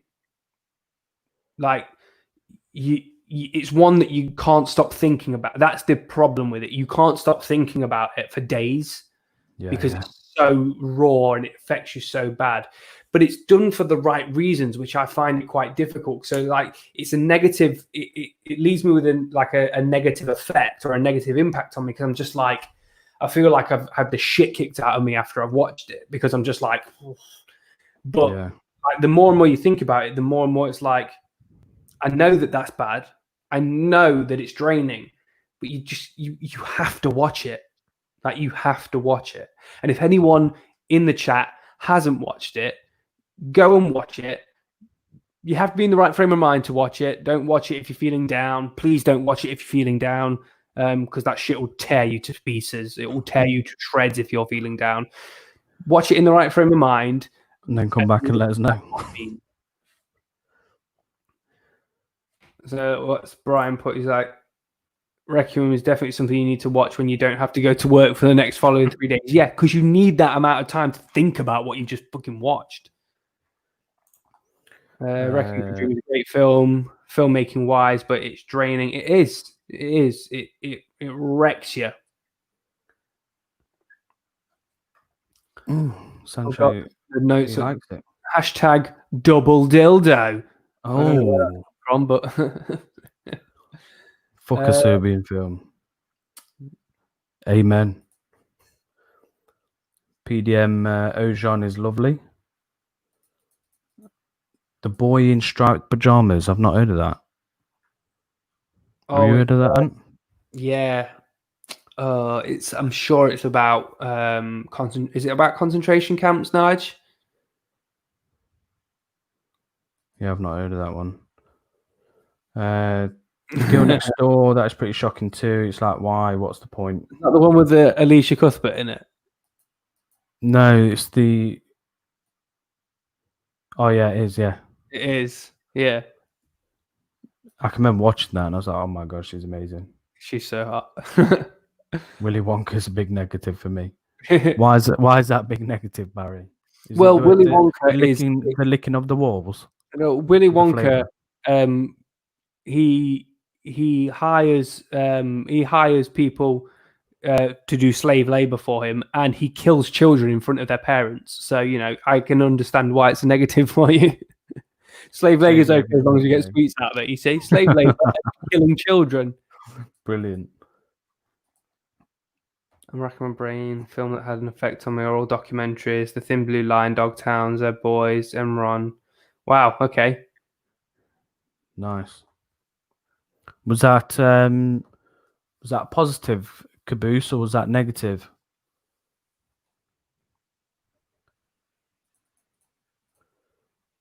Alex, right. He told me I can kiss Amy Smart, win $2 million, and meet Smash Mouth all in one day. Nice.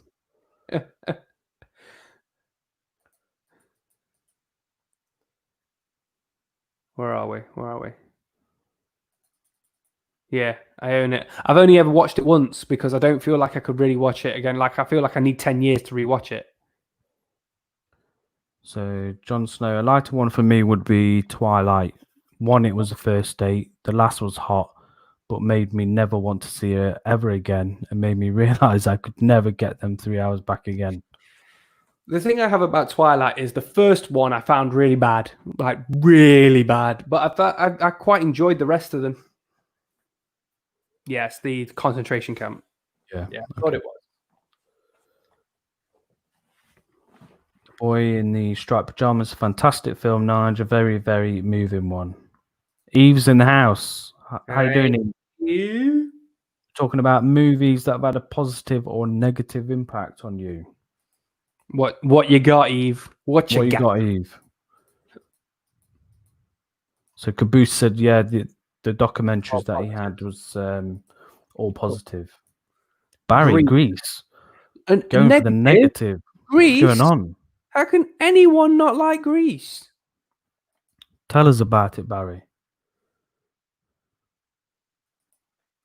Okay. Change who you really are to get what you want, like Sandy. Yeah, Barry is going deep tonight. yeah. What's wrong with a bit of peer pressure, Barry? Like, don't we all love a bit of peer pressure? You need Barry's a bit of going peer deep. pressure in your life to change who you are fundamentally as a person, so you can get the cool kid from the high school. I thought that was standard stuff, right? I've not actually seen Gilbert Grape. What's eating Gilbert Grape? Ravi, you can take your opinion, and you know what you can do with it. Yeah, Grease is not shit. Grease is 2, all- wasn't that Michelle Pfeiffer? I've Grease never 2. actually watched Grease 2. Yeah, I think she was the. I'm sure she was the main star. Good old Catwoman. Oh. She replaced Sandy's tight trousers for the Catwoman suit. That Catwoman suit's incredible. It is Danny banging. DeVito seemed to like it. Definitely. So, what films have you watched this weekend? You know what I watched last night? I watched a film called Velvet Buzzsaw. Oh, with Mr.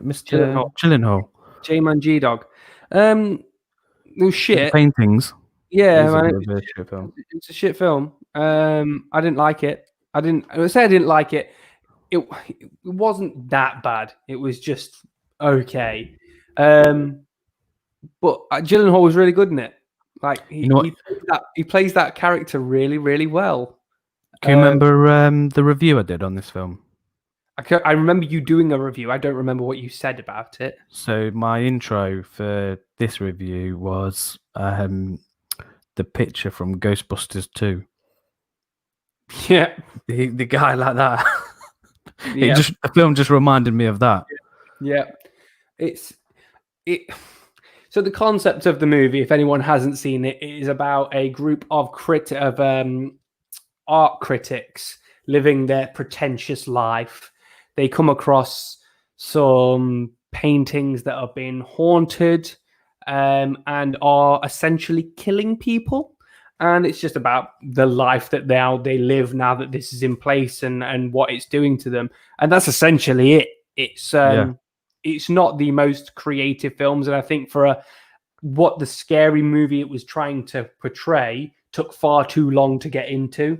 So the movie's only about 2 hours long, but it takes like over an hour to get into the scary bits of it. And by then you're just kind of like, okay, whatever. But Gyllenhaal's good in it. Which he's always good. He's always good. He never puts in a bad role. Always a G. I was happy that I watched it for him just because he's pretty damn awesome. Do you know what film I love with him in is Jarhead? It's a good movie. And I don't know why. It's just a film that I really like with him in. He's really good in it. And I was as I mentioned before, I was doing a recording for the podcast for the Dinosaur Man. We were talking about Gyllenhaal in it, and Prisoners, banging. Prisoners is an awesome film. Nightcrawler, banging. But yeah, Prisoners, he's really good in Prisoners, like super good in Prisoners. Like it's like I'm surprised at how many people haven't watched that movie. When I say, "Oh, have you seen Prisoners?" They're like, "Huh?" It was quite low key, I think. Yeah, it wasn't a big thing. Like, considering the people that are in it. Yeah, like it's really good.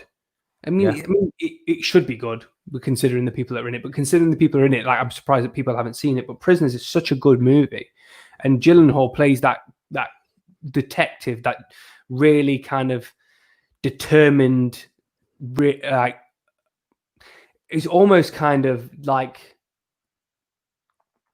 what's the words I'm looking for?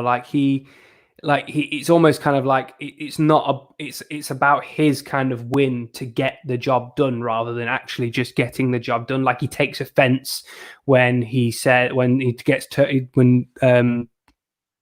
oh my god, like when Jackman's character turns around and says to him, "It's been a week," and he's like, "It's not. It's been 6 days." But he's saying that it's because it's a personal attack at him, not the fact that there is a child missing. Yeah. And he plays that kind of character that it's like a really proud, aggressive detective. But yeah, it's just such a good performance to such a really good movie. And I think Jackman is terrifying in that movie. He's absolutely really good. terrifying. Sophie's Choice. Anyone remember Sophie's Choice? If you're a parent, it's the worst situation ever. Pick one child to live and one to die. Yep, it's just a horrible, horrible, horrible situation.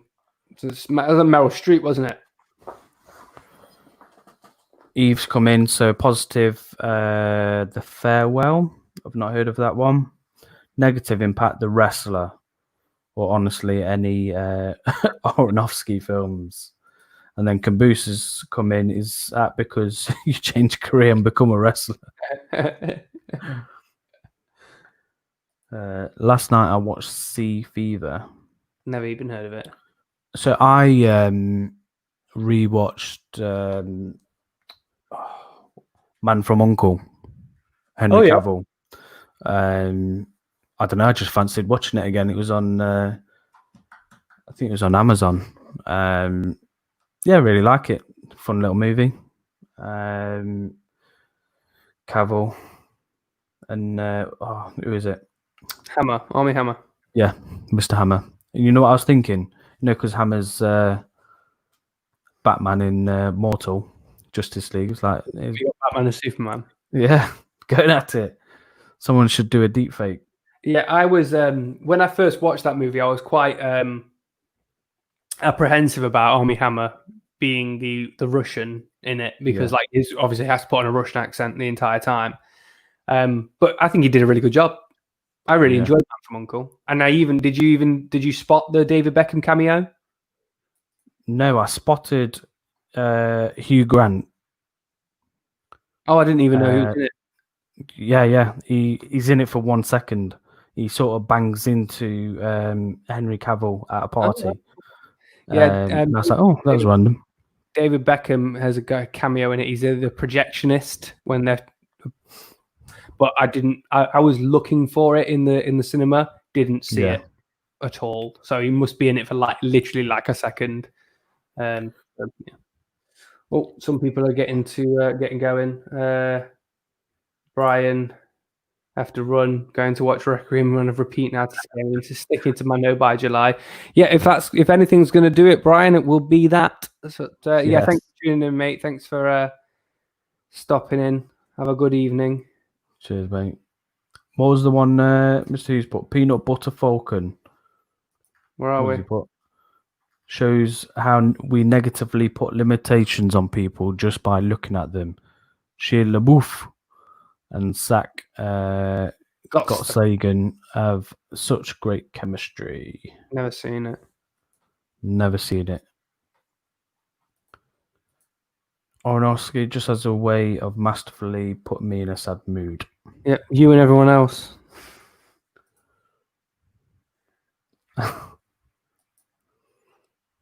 Prisoners, great film. The Farewell was beautiful. Not even heard of this film. No.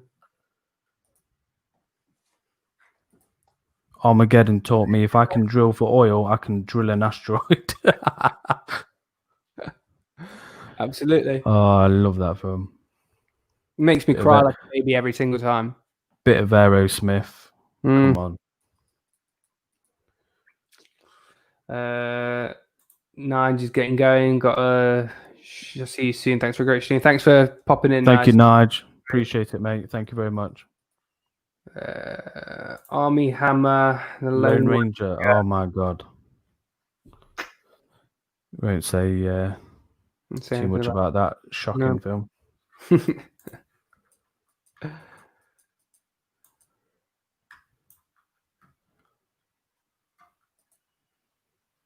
Yeah, it was such a surprising treat and just made me cry throughout.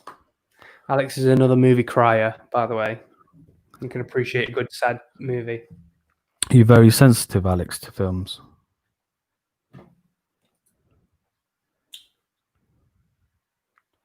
Not heard of that one, Ravi. Jonesy says, yeah, Peanut Butter Falcon was great. Shia has been great lately. Honey Boy was really good, and I'm hoping his new one, the Tax Collector look, is good. A bit of controversy in it, a tax collector. Yes, David Ayer, isn't it? Yeah. So it's Aya, and he got Shia LaBeouf got an actual like chest belly tattoo for the whole thing. So he's gone right into kind of like the cartelly kind of vibe. But he's getting a bit of flack for it because he is a white guy portraying a Mexican gangster almost. And David Ayer is coming out and saying that there's a lot of white guys within that kind of situation that have this kind of look. So then he's not doing anything that could be considered as racist or anything along those lines. But there is a bit of controversy around that role and that character. Yeah, the film looks good. I really enjoyed the trailer. I think I love how he sort of gets stuck into his roles. Yeah, LaBeouf is an interesting one because he can be garbage, but he can be really good when he wants. Yeah. He can be really good when he wants to be. Like Fury was brilliant. Yeah, I was about to say he was super good in Fury. Alex, super sensitive. I cried at A Beautiful Day in the Neighborhood pretty much for the entire runtime. So yeah, Beautiful Day in the Neighborhood. I'm pretty sure that is the what's his bloody name? Sausage? I forgot his name. Oh my god, why have I forgot his name? Someone please tell me what his name is. It is. Oh, Alex, come on, tell me, because it's completely lost. I've lost it. Oh my god, that's going to kill me. I had it on the tip of my tongue. There's a Terry Crews film that came out. No, Tom Hanks plays him, and it's just Rogers. Something Rogers. Roger Rabbit. Rabbit. Something Rogers. Roger Rabbit. Yes, he plays Roger Rabbit. Tom Hanks plays Roger Rabbit. Oh my god, come on, what's his name? Mr. Rogers. Really Rogers. You knew it was. What you were thinking of, Mr. Rogers? Yes.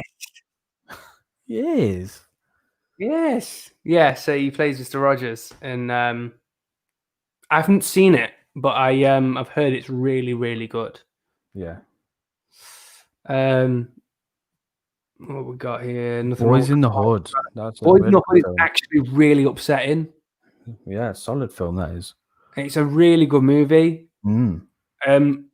So in Boys in the Hood, there is a scene where Cuba Gooding breaks down in front of his girlfriend. And if you can remember it, he starts punching the air and stuff like that, and he's like really, really breaking down. And it was John Singleton who directed it. He made him do that scene over and over and over and over again to the point where what you saw was actually real frustration and real tears from Cuba, because he just had enough of being made to do this scene over and over again. Even though that he says, I saw an interview with him, he said that he felt like they got the scene like hours ago, that he just kept on making him do it over and over and over and over again. And what you saw in the final version of the film was just real frustration, real tears, because he just didn't want to do it anymore. And it wasn't anything to do with him acting. It was just pure emotion, and it's awesome. There was something similar to Shelley Duvall in the Shining. Mm-hmm. So exact same thing. She was talking about all the sort of abuse and stuff like that. I think the director was like telling people not to talk to her, and he was a bit of a meanie. Put her in a certain state for when a scene came and stuff like that. So very interesting. Yeah, so, it was he put her through. I think it was the scene going up the stairs over and over again, where he was like talking. He's like, I'm not going to kill you. I'm just going to bash your fucking brains in and stuff like that. He made her do that over and over again. So she was just completely drained. Yeah. And you can tell she looked absolutely terrified in that movie. Yeah. I think it messed with her head afterwards. I think it mentally like messed her up after that movie. Have you seen anything good on Netflix lately? So I haven't watched the film, but I started watching a series, and it is this one. Mate, I started watching that, but I also started. So I'll say something about this one, and I'll say what I'm watching instead of this one. Yeah. So I watched the first 2 episodes of this, and the thing that really annoys me about it is the fact that they are still unsolved. So you don't get a conclusion at the end of it. You just get I'm just like, come on, I need something. Yeah. But the first episode of that is mind blowing. Like, there's a episode 5 with a UFO one, and I love my UFO ones. Yeah, that's a really good one. I was watching. I was just like, no, I'm not doing this. So instead of watching that, I'm watching something on Netflix called Cold Cases. Yeah. So what they do is they go over cold cases that have been like unsolved for like decades, and they actually solve them. So you get some kind of resolution out of it, which is really nice because it's still kind of like really grim how it's talking about like murders that have happened to like elderly people, murders that have happened to kids and stuff like that. But you kind of get a conclusion at the end of it, which is quite nice. So it's definitely worth checking out. I've noticed some people in the chat have been saying, Eve said The Last Dance is on Netflix. Really, really, really good documentary about Michael Jordan and the Chicago Bulls. And even if you're not a basketball fan, I would say that's worth watching because it's really good. Kev's in the house. Kev, how you doing, mate? Thanks for popping in. So Barry said that's the point of the unsolved mysteries. I know that's the point of the unsolved. I know that it is. But I didn't think it would annoy me as much as it did. Like it's called Unsolved Mysteries, so I went into it fully expecting to watch Unsolved Mysteries, but I didn't expect it to annoy me as much as it did the fact that I don't get anything from it. Maybe it's just I'm an idiot. I don't know. Ravi, this was one Ravi was talking to me about. Warrior Nun. Warrior Nun. What a name. So yeah, this is one that I probably need to check out. It's a bit of a sort of martial arty nun. I don't know if I could ever get on board with that. Did you like it, Ravi? Anyone looking forward to the Power spin-off? I've never watched a single episode of Power. No, I haven't either. Not watched any of it at all. Have you watched any other films this weekend? Have I watched any other? Like I said, I watched Matrix Reloaded. Yeah. Banger. You know what? I watched a really shit trailer with Megan Fox. Where it started out where I was like, oh, is Megan Fox going in a bit of a different direction? She's in this army. Thought it was going to be a bit like The Old Guard with Charlize. And then midway through, there's like some fucking 10-foot dog that they're fucking shooting. It's like, yeah, it's a trash film.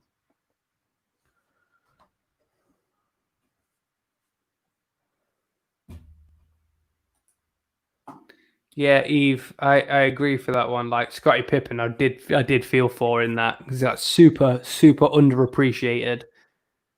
And yeah, and for Dennis Rodman, I think you can't not love Dennis Rodman. The guy's so quirky, it's impossible not to like him. It's all about Double Team with Van Damme. With Dennis. Oh my God. Good old Dennis. He was a partier back in the day. He was. He loved to party. He's chilling in flipping South Korea, wasn't he?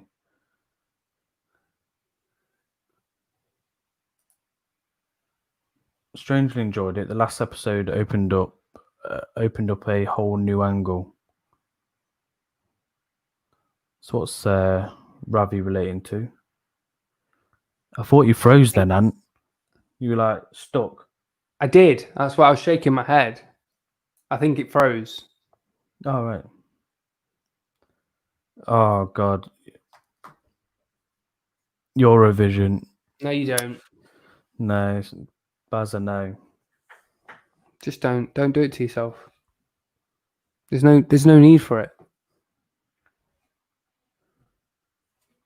So Rodman actually comes across pretty well, I think, in it. I'm a Pistons fan, though Steve Kerr was great too. You don't need to watch Eurovision. Yeah, even Andy's saying you don't need to watch it. Ravi is coming out with some. Was it Ravi who was talking to us about this film? What? Eurovision. No, it was Barry. Was So it? Ravi's obviously seen it, hasn't he? Yeah, yeah. Because he said, I'm assuming something that's in the film Jar Jar Ding Dong. Sounds like the kind of film Ravi would like, to be fair. So, you know. So what fragrances have you guys got next on your list to buy? What would you say is your next purchase then? I've made my next purchase. Yeah. And I've been eyeing up some of the Chanel's, the Allure Homme Sport Yeah. line, but can't really find one that is at a fairly decent price. I know that they are worth the money that they are, but you very rarely find a decent price for it. But I've got that many in my collection at the minute that I've barely even touched, that I probably should go on a bit of a hiatus, because I bought quite a lot in a very short space of time. So I've not really had a chance to properly test them all. That being said, I'm still probably going to end up buying a load. Obviously, we're going to get the Atelier sample collection, and from the website, it looks like you get a voucher with that as well. So that will probably push me into buying an Atelier Cologne one. But yeah, there's there's a few out there that kind of like look like they take my fancy, but I think I'm just going to try and hold back for the month of August. I say that, like I said, I'll probably end up still buying some, but I don't know. Nothing's on the agenda at the minute. I watched a review by Jay Royal, and he was talking about the Club de Nuit oil version that he bought, and he was saying it's really good. It takes away the alcohol, and that sounded decent. I think you don't get as much, but I think it lasts a bit longer. And I think someone on one of our lives mentioned that the oil version is really, really good. So I think I was looking at that at one point. I want to try and get Bulgari Aquapur Homme, just as like a cheapy one. Yeah, I've got that. It's nice, really nice. Yeah, like really like that one. It's really good. But yeah, I think I'm just gonna take a bit of a break and just appreciate some of the ones that I've got. Very similar to Kev. Kev ain't waiting until September. He'll go out and buy like another. You'll probably go out and buy like a Parfums de Marly, Kev. Like you say, I'm not going to do anything and spend up like £250 on something. Have you watched The Last Train to Busan? It's an awesome film. I'd probably say it's one of my favourite zombie films. Have you watched it, Ant? No. Definitely go watch it. Really, really good. I think they've just released the sequel, number 2. Yeah, solid film, especially if you're into them type of films. Scott, I just bought Killian Black Phantom with Crofet box. Oh yes, I don't know if you've seen it, and yeah, it looks awesome. That's like mad expensive, Scott. That's like mad expensive. Splashing out the cash. Yeah. I tried Black Phantom from Perfume Parlor. I've not tried the original. I wasn't a big fan of the Perfume Parlor, so yeah, yeah, I'm intrigued to see if it's similar. Barry, I know you've probably got both. How do they compare? Let me know. So you got Barry who says it depends on how much money he comes back on holiday with. Andy saying Link's Dark Temptation is next for me. That's a bit of a stretch for you, Andy, but I'm willing to see what your Breaking the bank there, mate. opinion is on that. Nobody will be shot by Killian Love. Don't be shy. And Mugula, Alien, Oud Majestic. Kev, same here. Yeah, we'll hold it back, Kev. We'll say that publicly anyway, but we'll see what happens come September. The Club de Nuit Intense is Parfum is not bad actually, fellas. If it's your bag, I like Club de Nuit, but Ravi does. Ravi loves it, and I don't find myself reaching for it a hell of a lot. Put it that way. Like that bottle that I've got will probably last me like for the rest of my life. Like I can't see myself ever reaching for it loads unless it's like throw on me. People smelt it more than I could actually smell it myself. I think the opening to it puts me off a little bit because the opening is like ooh, okay, but yeah, afterwards, yes, it's quite nice afterwards. But like the opening is just like oh. I think that's why they on that review I watched, they said the oil is better because that opening's not there. Yeah. And you just get this really nice smell from it. Yeah. But Ravi used to take up the whole floor with his Club de Nuit.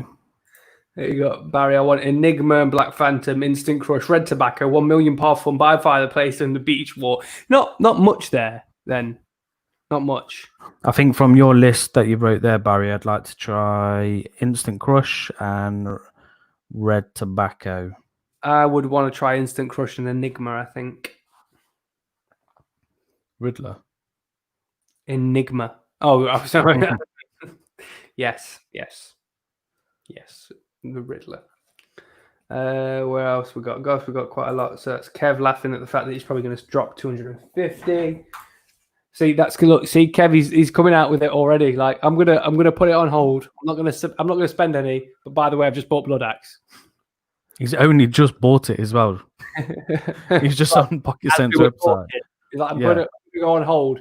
Hang on, whilst I just buy something else. Just one more. He got it from Harrods too. Who got what from Harrods? Oh, Scott, you mean? Oh, right. Okay. So mega expensive. The new Byrons, yeah, they're quite... The Black Dragon and Pirates 2.0 look quite interesting. You've seen those, Nick? Yeah, Mia's been doing some stuff on them, reviews and first impressions. So I think the Dragon one, I think it would probably appeal more to me just based off the notes. Yeah, they sound really tasty. Yeah, really nice. See you later, Andy. Andy's out. See you later, man. Sam, the new Byrons do look exciting. Good night, Andrew. Cheers for the live, guys. Got me through a long night's work. Away home now. Catch you all later. Cheers, Matt. Thanks for coming in. They're exciting. John and Mia. Yep, they sound incredible. They sound really good. Mersey Sense. I got a sample of Byron's Black Dragon. How is it, Kev? Yeah, how is it? Alex, I'm also out. Have a good week. Yep, thanks for dropping in, mate. The Parfum is smoother than the original. I guess that's the Club de Nuit. Yeah. Club Midnight. Some women. Thanks, guys. I'll get more compliments than women than guys. What's Club Midnight? Or did you mean Club de Nuit? I think he means Club de Nuit, right? Have you guys tried any Thomas Cosamala line? No. Any good? Oh, good news, Kev. Look forward to hearing what you think. Kev just got a Nishane, didn't he? Yeah, probably. On his hiatus. Blood Axe is ace. Kev, you've set yourself up now, mate. You've sort of said that you're not buying now, and you've bought 2 fragrances already. Ravi Blood Axe is good. Mula Mula Rouge Extreme is definitely going to appeal to all who thought it was too feminine. Interesting. I really liked Mula Mula. Oh, he's not. Oh, Kev's not wore it yet. He only got it today, so I'll wear it tomorrow night. Yeah, Kev, you just have to let us know how that is, mate. Because on the note breakdown and what I've heard people say about it, it sounds quite good. Yeah, Quite good indeed. I think it's yeah, the notes just appeal to me more. The Mula Mula Extreme sounds interesting because I think I was on the line of that it could lean a bit more feminine. So yeah, I'd be intrigued to see how they've sort of tinkered with the notes for that one. So I thought John was joking about Kev buying in the Chardonnay. He actually has. Which one did you get, Kev? He actually has. So that's no wonder. Yeah, like I mean, John's put. No wonder you're on a break. Kev's doing overtime non-stop to get these bottles in. Them niche bad boys.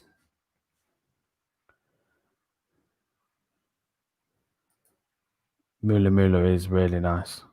Mula Mula, baby. Yeah, Kev, what Nishane did you bag? 100 Silent Ways. Oh. You said you wanted to try that, didn't you? Yeah, that's the one I want to try. So the someone said the original was too feminine. Yep, I think so. But even though I felt like it was too feminine, it was still something that I would like to wear.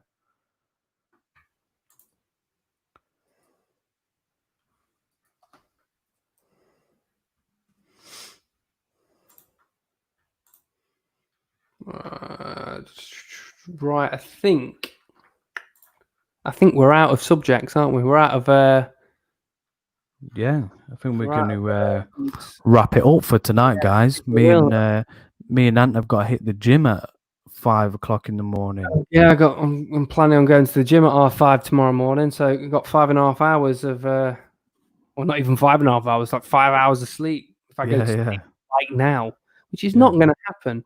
So it'll be interesting to see what gym's like tomorrow morning. Yeah. So yeah, thank you all for joining us tonight. Really enjoyed it. We all love discussing movies and fragrances. So it's much appreciated that you're all coming on and interacting with us all. Ravi, Virgin, Village, the park across the road. Yep. Going Rocky style. So